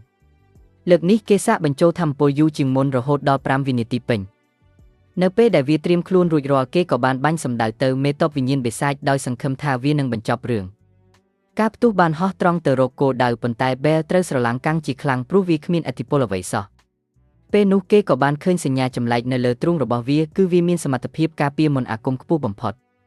បែលត្រូវបានដេញគៀនម្ដងទៀតគេអាចរស់បានត្រឹមតែដោយសារភាពរហ័សរហួនក្នុងការគេចប៉ុណ្ណោះដើម្បីការពារខ្លួនបន្ថែមគេក៏បានដកខែចេញមកវាបានជួយឲ្យគេទប់ការវាយប្រហារចំចម្បានមួយក្បាច់ប៉ុន្តែកម្លាំងរបស់វាគួរឲ្យខ្លាចណាស់រហូតដល់ដៃរបស់គេញ័រតត្រើតរំពេចនោះមេតបវិញ្ញាណបិសាចបានបដូរយុទ្ធសាស្ត្រវាយប្រហារពីលើអាកាសវិញដែលជាក្បាច់សម្លាប់ដាវរបស់បិសាចខ្មៅបានបោកផ្ទប់នឹងដីធ្វើឲ្យទីលានបែកខ្ទេចខ្ទីនិងមានធូលីហុយត្រឡោមដែលធ្វើឲ្យបិសាចនោះបាត់ដានរបស់បែលមួយសន្ទុះក្រោយមកបែលបានបង្ហាញខ្លួននៅកន្លែងឆ្ងាយជាងមុនគេដឹងខ្លួនថាគ្មានថាមពលមន្តអាគមគ្រប់គ្រាន់ដើម្បីបំបែកអាវក្រោះនោះឡើយក្នុងខណៈដែលធូលីកំពុងបិទបាំងសត្រូវរបស់គេបានគ្រវែងដាវសម្ដៅមកគេយ៉ាងលឿនបែលលើកខែការពារទាន់ពេលវេលាប៉ុន្តែគេដឹងភ្លាមថាការគ្រវែងដាវនោះគ្រាន់តែជាល្បិចបញ្ឆោតប៉ុណ្ណោះការវាយប្រហារពិតប្រាកដគឺមកពីក្រោយការវាយនោះបានបោកផ្ទប់បែលទៅនឹងដីយ៉ាងដំណំរហូតដល់គេដួលនៅក្រោមជើងបិសាចនោះព្យាយាមជន់កំទេចគេប៉ុន្តែដោយសារឥទ្ធិពលនៃថ្នាំពង្រឹងកម្លាំងទើបបែលនៅតែអាចគេចផុតឥឡូវនេះគេគ្មានអ្វីត្រូវពឹងផ្អែកទៀតឡើយបែលសម្រេចចិត្តភ្នាល់ចុងក្រោយខែវគឺជាអ្វីដែលធ្ងន់បំផុតដែលគេមានដូច្នេះគេក៏ប្រើមន្តអាគមខ្យល់ដើម្បីគ្រវែងខែវនោះឲ្យខ្លាំងបំផុតខែវបានក្លាយជាអាវុធដ៏មានឥទ្ធិពលប៉ុន្តែមេតបវិញ្ញាណបិសាចគេចផុតដែលធ្វើឲ្យបែលស្ថិតក្នុងស្ថានភាពគ្រោះថ្នាក់បំផុតព្រោះគ្មានអ្វីការពារខ្លួនប៉ុន្តែអ្វីដែលនឹកស្មានមិនដល់ខែវនោះបានហោះវងត្រឡប់មកវិញហើយវាយបិសាចនោះពីក្រោយឱកាសនោះបែលបានស្ទុះចូលទៅប្រើញញួរវាយកំទេចការពាររបស់វាបានសម្រេចបិសាចនោះបានដួលប៉ុន្តែនៅពេលដែលអាវក្រោះរបេះចេញវាបានបង្ហាញរូបរាងពិតនិងដកដាវពិតប្រាកដរបស់វាចេញមកដែលធ្វើឲ្យបិសាចនោះកាន់តែលឿននិងខ្លាំងជាងមុនបែលត្រូវបានបោកទៅនឹងជញ្ជាំងរហូតដល់សន្លប់បាត់ស្មារតីមួយភាំងនៅពេលដែលបិសាចនោះហៀបនឹងសម្លាប់គេបែលបានប្រឹងងើបឈរឡើងហើយប្រើស្រោមដៃទិបដើម្បីទប់ការវាយប្រហារឥឡូវនេះការប្រយុទ្ធពិតប្រាកដបានចាប់ផ្ដើមពួកគេបានផ្លាស់ប្ដូរការវាយប្រហារគ្នាយ៉ាងលឿនបែលបានដឹងការពិតដ៏គួរឲ្យខ្លាចមួយគឺស្រោមដៃនេះជាប់បណ្ដាសាដើម្បីទទួលបានថាមពលពេញលេញគេត្រូវដោះដូរជាមួយព្រលឹងរបស់គេក្នុងខណៈដែលបែលកំពុងតែបាត់បង់ម្ចាស់ការនិងត្រូវគ្របដណ្ដប់ដោយថាមពលងងឹតគេក៏នឹកឃើញដល់ប្អូនស្រីរបស់គេការគិតនោះបានធ្វើឲ្យគេដឹងខ្លួនវិញគេមិនបានប្រយុទ្ធដើម្បីសម្លាប់ឡើយប៉ុន្តែដើម្បីការពារប្អូនស្រីទីបំផុតបែលបានប្រើថាមពលខែលអ៊ីជីវីបកនិងកាត់បិសាចនោះជាពីរចំណែកបន្ទាប់ពីឈ្នះបែលបានទទួលអាំប្រូសៀដែលជាថ្នាំបង្កើនថាមពលមន្តអាគមដល់កម្រិតចំណាត់ថ្នាក់ B ភ្លាមប៉ុន្តែការឈឺចាប់បន្ទាប់ពីផឹកវាបានធ្វើឲ្យគេសន្លប់បាត់ស្មារតីនៅពេលដែលគេដឹងខ្លួនឡើងគេបានឃើញខ្លួនឯងស្ថិតនៅក្នុងវិមាត្រនៃព្រលឹង នៅទីនោះគេបានជួបនឹងលោកគ្រូរបស់គេគឺ Richie និងអ្នកបន្តវេនពីមុនទាំងអស់ដូចជា Raven, Charlotte, Haru និង Adam ដែលជាអ្នកបន្តវេនទី1 Adam បានសាកល្បងសមត្ថភាព Bell ហើយទីបំផុតក៏បានទទួលស្គាល់និងអនុញ្ញាតឲ្យ Bell បើកប្រាស់សមត្ថភាពកម្រិតចំណាត់ថ្នាក់ B នៃដាវ Caliburn Bell បានដឹងខ្លួននៅក្នុងគុកងងឹតវិញហើយគេមិនបង្អង់យូរឡើយគេត្រូវទៅបំពេញបេសកកម្មបរបាញ់បិសាច Leviathan ជាមួយ Racer នៅកណ្ដាលសមុទ្រ Bell បានដឹងថាខ្លួនត្រូវបានគេក្បត់Racer និង Spencer ដែលជាអ្នកប្រើរំពាត់ទឹកកកបានរួមដៃគ្នា Spencer បានប្រើរំពាត់ទាញ Bell ហើយបោះគេចូលទៅក្នុងសមុទ្រដែលមានបិសាចជាច្រើនកំពុងរង់ចាំពួកគេគិតថា Bell ស្លាប់បាត់ទៅហើយប៉ុន្តែនៅក្រោមទឹក Bell បានប្រើខែបង្កើតខ្យល់អុកស៊ីសែនដើម្បីដកដង្ហើមនិងប្រើសមត្ថភាពថ្មីដែលទើបតែទទួលបានគឺក្បាច់លំដាប់កាយដាវពន្លឺជាច្រើនបានហោះចេញពីដាវ Caliburn ហើយកំទេចពួកបិសាច Leviathan ទាំងអស់នៅក្រោមទឹក5នាទីក្រោយមកនៅពេលដែល Racer និង Spencer កំពុងអបអរសាទរជ័យជំនះរបស់ពួកគេស្រាប់តែទឹកកកដែលពួកគេឈរបានបែកខ្ទេចបិសាចដ៏ធំ Mohemi អាចជាបិសាចមេឬ Bell ខ្លួនឯងបានងើបចេញពីទឹកត្រៀមខ្លួននឹងលេបត្របាក់ពួកគេប្រឡាក់មរណៈបានលេចចេញមកហើយពួកគេត្រូវតែប្រឈមមុខនឹងអ្វីដែលពួកគេមិននឹកស្មានដល់បិសាច Leviathan នេះគឺជាបិសាចកម្រិតចំណាត់ថ្នាក់ B ដែលធម្មតាត្រូវការអ្នកចម្បាំងកម្រិតដូចគ្នាជាច្រើនអ្នកទើបអាចបង្ក្រាបវាបានRacer បានប្រយុទ្ធយ៉ាងត្រដាបត្រដួលគេបានប្រើក្បាច់ខ្លាំងបំផុតវីទៅលើបិសាចប៉ុន្តែបិសាចនោះឆ្លាតណាស់វាយកសាកសពបិសាចផ្សេងមកធ្វើជាខែលការពារស្ថានភាពកាន់តែអាក្រក់នៅពេលដែលទឹកកកបែកខ្ទេចអស់ធ្វើឲ្យ Racer គ្មានកន្លែងឈរហើយពួកបិសាចតូចៗបានសម្រុកឡើងលើទូករំពេចនោះព្រះឯករបស់យើងគឺ Bell បានហោះចេញពីផ្ទៃទឹកដោយប្រើខែរបស់គេជាយានជំនិះដែលធ្វើឲ្យ Racer ស្រឡាំងកាំងព្រោះស្មានថា Bell ស្លាប់បាត់ទៅហើយទោះបីជាត្រូវ Racer ក្បត់ក៏ដោយក៏ Bell នៅតែសម្រេចចិត្តជួយគេបានប្រើអំណាចដាវ Caliburn បញ្ចេញដាវពន្លឺជាច្រើនកាត់ផ្ដាច់ប្រឡាក់បិសាចទាំងអស់ Bell បានប្រមូលផ្ដុំដាវពន្លឺទាំងអស់ឲ្យคล้ายជាដាវដ៏ធំតែមួយរួចបាញ់កាំរស្មីថាមពលទម្លុះខ្លួនបិសាច Leviathan កាត់វាជាពីរចំណែកសម្រាប់វាក្នុងមួយក្បាច់បន្ទាប់មក Bell ក៏ត្រឡប់មកលើទូកវិញដើម្បីគិតបញ្ជីជាមួយ Racer និង Spencer ការប្រយុទ្ធគ្នារវាង Bell និង Racer បានចាប់ផ្ដើម Racer គឺជាអ្នកចម្បាំងកម្រិតចំណាត់ថ្នាក់ B ដែលមានបទពិសោធន៍និងកម្លាំងខ្លាំងជាង Bell ដែលនៅជាក្មេងទោះជាយ៉ាងណា Bell បានប្រើល្បិចយុទ្ធសាស្ត្រយ៉ាងឆ្លាតវៃគេបានប្រើកាំភ្លើងបាញ់បញ្ឆោតដើម្បីប្រើកម្លាំងច្រើនបង្កើនល្បឿនចូលទៅជិត Racer រហូតអាចវាសម្រុកបាន Racer បានរំលឹកពីអតីតកាលរបស់ខ្លួនថាគេធ្លាប់ជាទាហានស៊ីឈ្នួលដែលជិតស្លាប់ប៉ុន្តែត្រូវបានជីនជួយសង្គ្រោះនិងផ្ដល់ជីវិតថ្មីដូច្នេះគេត្រូវតែស្មោះត្រង់នឹងជីនទោះត្រូវស្លាប់ក៏ដោយ Racer បានព្យាយាមវាយបកវិញយ៉ាងសាហាវប៉ុន្តែ Bell បានប្រើល្បិចបញ្ឆោតថាដាវពន្លឺរបស់គេត្រូវបានបំផ្លាញអស់ហើយតែតាមពិតគេបានលាក់បំណែកដាវពន្លឺតូចមួយឲ្យហោះមកចាក់ចំខ្នង Racer ពីក្រោយទីបំផុត Bell បានឈ្នះ Racer ដែលជាអ្នកចម្បាំងកម្រិតចំណាត់ថ្នាក់ B នេះសបញ្ជាក់ឲ្យឃើញថា Bell បានរីកចម្រើនខ្លាំងកម្រិតណាក្រោយមក Bell បានត្រឡប់មកដល់វិមានវិញ Sarah ប្អូនស្រីរបស់គេកំពុងដើររកបងប្រុសក្នុងបណ្ណាល័យប៉ុន្តែបែរជាជួប Jean ដែលជាបងប្រុសចិត្តខ្មៅទៅវិញ Jean បានសម្លឹងមើល Sarah ដោយខ្សែភ្នែកដ៏ត្រជាក់និងហៅនាងថាជាសម្រាមឥតប្រយោជន៍ដែលធ្វើឲ្យក្មេងស្រីភ័យញ័ររន្ធត់សំណាងល្អ Bell បានមកដល់ទាន់ពេលគេបានប្រឈមមុខនឹង Jean ដោយផ្ទាល់ Bell បានប្រាប់ Jean ថាល្បិចក្បត់របស់គេបានបរាជ័យហើយ Jean និយាយដោយមិនខ្វល់ថាពួកគេគ្រាន់តែជាគ្រាប់គ្រួសតូចតាចដែលរងផ្លូវគេប៉ុណ្ណោះ Bell បានប្រកាសយ៉ាងច្បាស់ថាខ្ញុំនឹងក្លាយជាអ្នកបន្តវេនពីលោកដុកព្រោះបងមិនអាចការពារគ្រួសារមួយនេះបានឡើយពាក្យសម្ដីនេះធ្វើឲ្យ Jean បញ្ចេញសម្ពាធមន្តអាគមដុំហេម៉ាគ្រប់ដណ្ដប់ពេញបន្ទប់ដែលសូម្បីតែ Bell ក៏មានអារម្មណ៍ថាដកដង្ហើមស្ទើរមិនរួច Jean សើចដោយភាពអស់សំណើចរួចនិយាយថាយូរម្ដងងាកមកមើលគ្រាប់គ្រួសក៏សប្បាយម្យ៉ាងដែរហើយគេបានប្រាប់ Bell ឲ្យទៅសាកសម្លាប់គេនៅពេលណាក៏បានបន្ទាប់ពី Jean ដើរចេញទៅ Bell បានលួងលោម Sarah គេដឹងយ៉ាងច្បាស់ថាកម្លាំងរបស់គេនិង Jean នៅខុសគ្នាឆ្ងាយណាស់គេត្រូវតែខំប្រឹងហ្វឹកហាត់បន្ថែមទៀតដើម្បីថ្ងៃដែលត្រូវប្រឈមមុខគ្នាជាសម្រេចនាពេលអនាគតដើម្បីយកឈ្នះ Jean ឲ្យបាន Bell ត្រូវតែពង្រឹងសមត្ថភាពឲ្យដល់កម្រិតខ្ពស់បំផុតមុនពេលបញ្ចប់ការសិក្សានៅសាលាប៉ុន្មានថ្ងៃក្រោយមកគេបានរៀបចំវ៉ាលីរួចរាល់ដើម្បីចេញដំណើរលោកដុកបានចាត់តាំងអ្នកចម្បាំងកម្រិតចំណាត់ថ្នាក់ B ម្នាក់ឲ្យទៅធ្វើជាអង្គរៈការពារ Bell ប៉ុន្តែអ្វីដែលធ្វើឲ្យគ្រប់គ្នាភ្ញាក់ផ្អើលនោះគឺ Sarah ប្អូនស្រីរបស់គេក៏បានរៀបចំវ៉ាលីរួចជាស្រេចដើម្បីទៅជាមួយបងប្រុសដែរទោះបីជាលោកដុកបដិសេធដំបូងក៏ដោយប៉ុន្តែដោយសារការទទូចរបស់ Bell ថាគេនឹងខ្លាំងជាងមុនបើមានប្អូនស្រីនៅក្បែរទីបំផុតលោកដុកក៏យល់ព្រមឲ្យ Sarah ទៅក្នុងនាមជាអង្គរៈរបស់ Bell ដែរនៅពេលទៅដល់សាលា Athena ដែលជាសាលាសម្រាប់តែពួកអភិជន Bell បានឃើញការហ្វឹកហាត់របស់សិស្សនៅទីនោះមានសិស្សម្នាក់មកពីគ្រួសារ Rodwinsu ដែលជាស្ត្រីចាស់របស់គ្រួសារ Bell បង្ហាញសមត្ថភាពយ៉ាងខ្លាំងក្លា នៅក្នុងពិធីបើកវិវេសនការពេលបានជួបនឹង Albert ប្រធានក្រុមប្រឹក្សាសិស្សដ៏គួរឲ្យខ្លាចដែលមានសមត្ថភាពចំណាត់ថ្នាក់ S តាំងពីអាយុ18ឆ្នាំ Bell សង្ស័យថា Albert ប្រហែលជាមានពាក់ព័ន្ធនឹងមហន្តរាយដែលកើតឡើងក្នុងជីវិតមុនរបស់គេដើម្បីលាក់អត្តសញ្ញាណមិនឲ្យប៉ះពាល់ដល់ការប្រកួតប្រជែងតំណែងអ្នកបន្តវេន Bell បានប្រើឈ្មោះក្លែងក្លាយថា Lee L. Slayer និងបន្លំខ្លួនជាជនសាមញ្ញ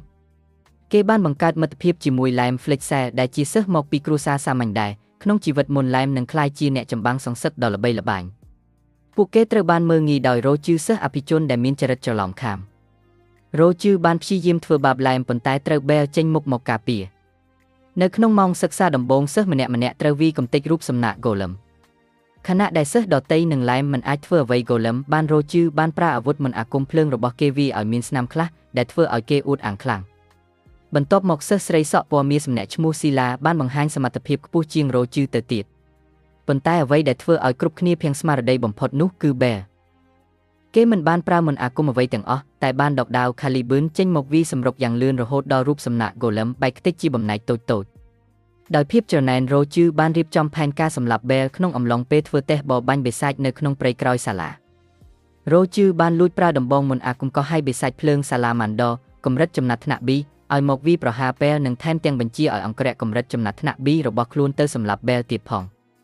ស្ថានភាពកាន់តែគ្រោះថ្នាក់ Bell ត្រូវប្រឈមមុខនឹងសត្រូវកម្រិតចំណាត់ថ្នាក់ B ពីរក្នុងពេលតែមួយក្នុងពេលនោះ Lem ដែលធ្លាប់តែទន់ជ្រាយបានសម្រេចចិត្តយកឈ្នះភាពភ័យខ្លាចដើម្បីជួយមិត្តភក្តិគេបានរកឃើញកន្លែងលាក់ខ្លួនរបស់ Roger ទោះបីជាត្រូវ Roger មើលងាយនឹងវាយធ្វើបាបក៏ដោយក៏ Lem នឹកឃើញដល់សម្ដីលើកទឹកចិត្តរបស់ Bell រំពេចនោះលំពេងរបស់ Lem បានបញ្ចេញថាមពលទឹកកកដ៏មហិមាបង្កប់ភ្លើងរបស់ Roger និងវាបំបែកអាវុធទិព្វរបស់ Roger ឲ្យខ្ទេចរួចបង្ខំឲ្យ Roger ប្រគល់ដំបងបញ្ជាបិសាចមកឲ្យគេនៅពេលដំបងត្រូវបានបំផ្លាញបិសាច Salamander ក៏រលាយបាត់ទៅអង្គរៈរបស់ Roger ព្យាយាមវាយ Bell ទាំងកំហឹងប៉ុន្តែសមត្ថភាពរបស់គេមិនអាចប្រៀបជាមួយ Bell បានឡើយ Bell បានប្រើផ្លែដាវវាយចំក្បាលអង្គរៈនោះយ៉ាងដំណំបញ្ជាក់ឲ្យឃើញពីគម្លាតសមត្ថភាពដ៏ធំធេងរវាងគេនិងអ្នកចម្បាំងកម្រិតចំណាត់ថ្នាក់ B ធម្មតាផែនការដ៏អាក្រក់របស់ Roger ត្រូវបានបរាជ័យទាំងស្រុងក្រោមដៃរបស់មិត្តភក្តិទាំងពីរនាក់នេះ Bell បានប្រាប់អង្គរៈនោះថាគេនឹងត្រូវបញ្ជូនទៅឲ្យគ្រូដាក់ទោសឮបែបនេះអង្គរៈនោះបានប្រើល្បិចចុងក្រោយដោយលុតជង្គង់សំពះអង្វរសុំក្តីមេត្តាដោយយកលេសថាខ្លួនគ្រាន់តែធ្វើតាមបញ្ជាចៅហ្វាយ Roger ទាំងបង្ខំចិត្តប៉ុណ្ណោះ Lem បានរត់មកសួរ Bell ទាំងបារម្ភប៉ុន្តែ Bell បានអរគុណ Lem វិញដែលបានជួយកែប្រែស្ថានភាពឲ្យល្អប្រសើរការចាប់ដៃគ្នានៅពេលនោះបានបញ្ជាក់ពីមិត្តភាពដ៏រឹងមាំរវាងពួកគេទាំងពីរបន្ទាប់មកសិស្សដទៃទៀតបានមកដល់ហើយនាំគ្នាលើកសរសើរ Lem យ៉ាងខ្លាំងដែលធ្វើឲ្យ Lem មានអារម្មណ៍រំភើបនិងតាំងចិត្តថានឹងក្លាយជាអ្នកចម្បាំងដ៏ល្អម្នាក់សកម្មភាពទាំងអស់នេះត្រូវបានសង្កេតមើលដោយ Sila សិស្សស្រីសក់ពណ៌មាសពីចម្ងាយនាងពេញចិត្តនឹងសមត្ថភាពរបស់ Bell ណាស់ហើយ Roger ក៏ត្រូវទទួលខុសត្រូវចំពោះទង្វើអាក្រក់របស់ខ្លួនដែរក្រោយមក Sila បានមកជួប Bell និងសួរចំអំពីឈ្មោះ Avalon ដែលជាឈ្មោះអាវុធទិព្វរបស់ Bell ភ្ញាក់ផ្អើលយ៉ាងខ្លាំងព្រោះនាងគឺជាមនុស្សដំបូងគេដែលស្គាល់អាវុធក្នុងរឿងព្រេងនេះ Sila ប្រាប់ថាគ្រួសារខាងម្ដាយរបស់នាងមានរឿងព្រេងនិទានអំពីវីរបុរសដែលមានស្រោមដាវអាចផ្ទុកអាវុធបានច្រើនហើយនាងគ្រាន់តែចង់ឃើញវាដោយផ្ទាល់ភ្នែកប៉ុណ្ណោះដើម្បីអរគុណ Sila ក៏បានបបួល Bell និង Lem ទៅញ៉ាំអីនៅហាងកាហ្វេក្នុងក្រុង Bell បាននាំសារ៉ាទៅជាមួយដែរនៅក្នុងហាងកាហ្វេសារ៉ារីករាយនឹងនំស្ប៊ឺរីយ៉ាងខ្លាំង Sila បានព្យាយាមលេងភ្លេងតាមរយៈអាវុធទិព្វរបស់នាងប៉ុន្តែសំឡេងវាអាក្រក់ស្ដាប់ខ្លាំងណាស់រហូតធ្វើឲ្យគ្រប់គ្នាផ្ទុះសំណើចនិងបង្កើតបានជាបរិយាកាសដ៏សប្បាយរីករាយសម្រាប់ Bell នេះគឺជាលើកទី1ក្នុងជីវិតទាំងពីរជាតិដែលគេមានមិត្តភក្តិពិតប្រាកដបែបនេះបន្ទាប់ពីញ៉ាំអីរួច Sila បានសុំនាំសារ៉ាទៅទិញខោអាវខណៈពេលដែលពួកគេកំពុងនិយាយគ្នាស្រាប់តែបុរសម្នាក់ឈ្មោះ Evil Lane បានបង្ហាញខ្លួន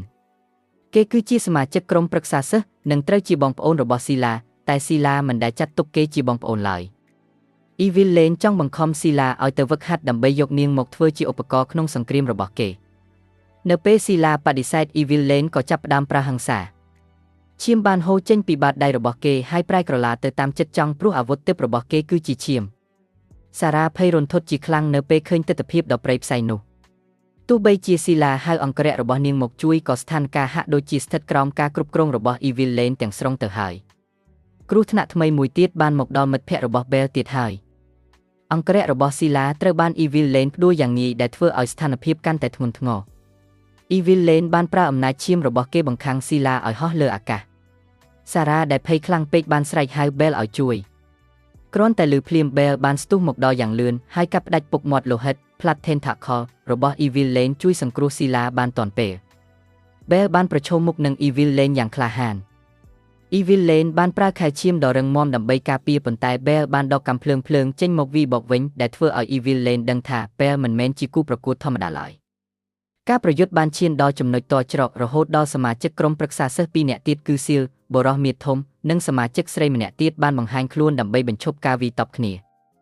Evil Lane ត្រូវបានបង្ខំឲ្យទៅបំពេញបេសកកម្មក្នុងព្រៃរយៈពេល1ខែប៉ុន្តែគេបានព្រមានថាគេនឹងត្រឡប់មកយកប្អូនស្រីគេវិញនៅខែក្រោយក្រោយពីស្ត្រូវចាក់ចេញស៊ីឡាបានប្រាប់ពីមូលហេតុដែលបងប្រុសនាងធ្វើបែបនេះគឺដោយសារគេចង់ប្រើនាងជាឧបករណ៍សម្រាប់ពង្រីកទឹកដីតាមរយៈសង្គ្រាម Bell បានលើកទឹកចិត្តស៊ីឡាឲ្យខំប្រឹងហ្វឹកហាត់ដើម្បីការពារខ្លួនឯងដើម្បីត្រៀមខ្លួនសម្រាប់រយៈពេល1ខែខាងមុខ Bell ដឹងថាគេត្រូវតែដាស់សមត្ថភាពពិសេសនៃកាំភ្លើងរបស់គេឲ្យបាន Bell បានត្រឡប់ទៅវិមាត្រនៃព្រលឹងម្ដងទៀតដើម្បីសុំការអនុញ្ញាតពី Riven អ្នកកំប្លែងនិងជាម្ចាស់ដើមនៃអ្នកបាញ់ភ្លើង Riven បានដាក់លក្ខខណ្ឌដ៏ពិបាកបំផុតមួយគឺ Bell ត្រូវបាញ់ឲ្យបាន300គ្រាប់ក្នុងមួយថ្ងៃវាហាក់ដូចជាមិនអាចទៅរួចព្រោះថាមពលមន្តអាគមរបស់ Bell បច្ចុប្បន្នអាចបាញ់បានត្រឹមតែ100គ្រាប់ក៏អស់កម្លាំងទៅហើយ Bell បានវឹកហាត់យ៉ាងធ្ងន់ធ្ងរនៅក្នុងព្រៃ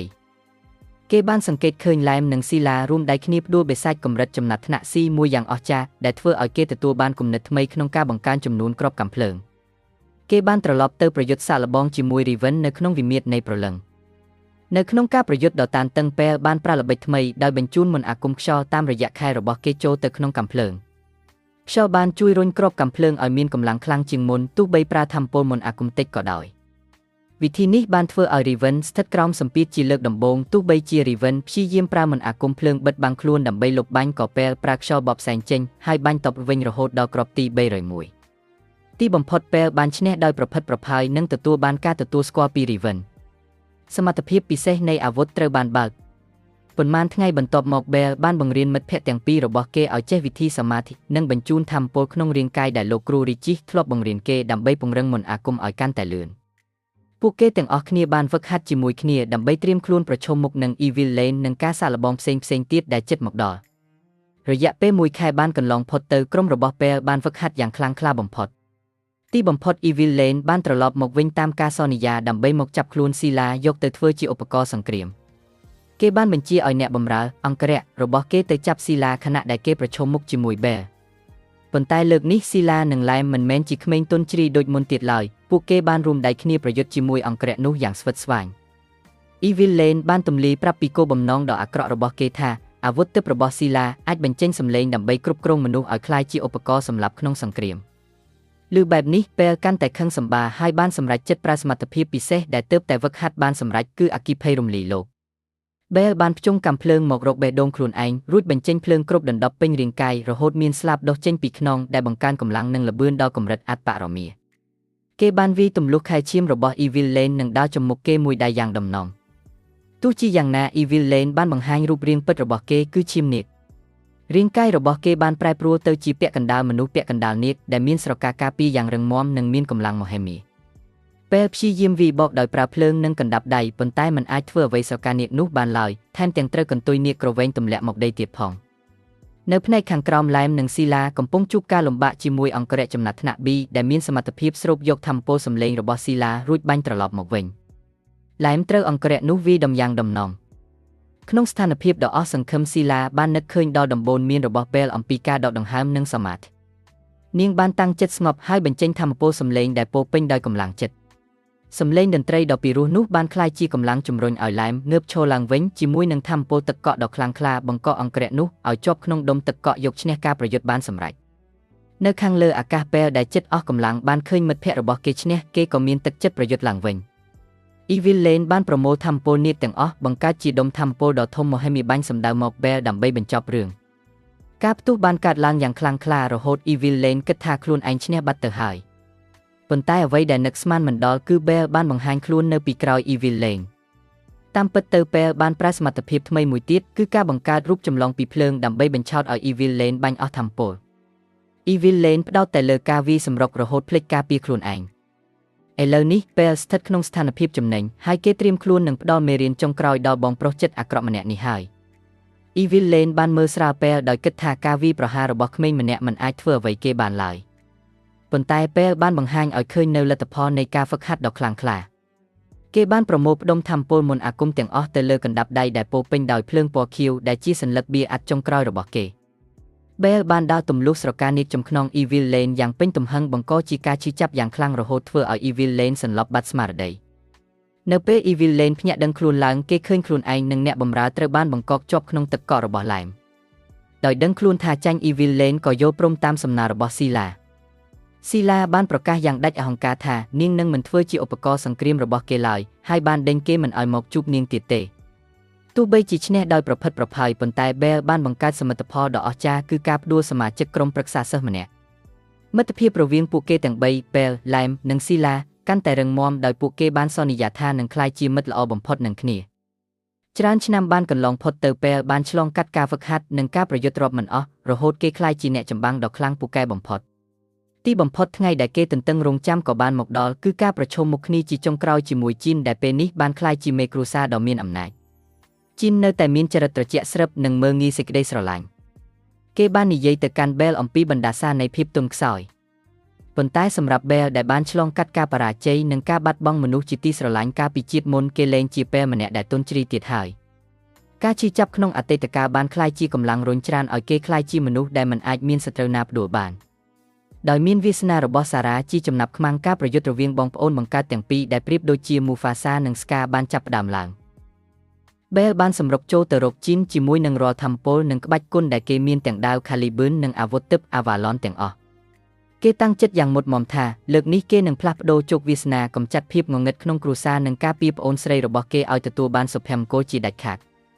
សាច់រឿងត្រូវបានបញ្ចប់ដោយការវាយសម្រុកដ៏អស្ចារ្យរបស់ Bell ដើម្បីកំណត់វាសនាថ្មីសម្រាប់ខ្លួនឯងនិងមនុស្សជាទីស្រឡាញ់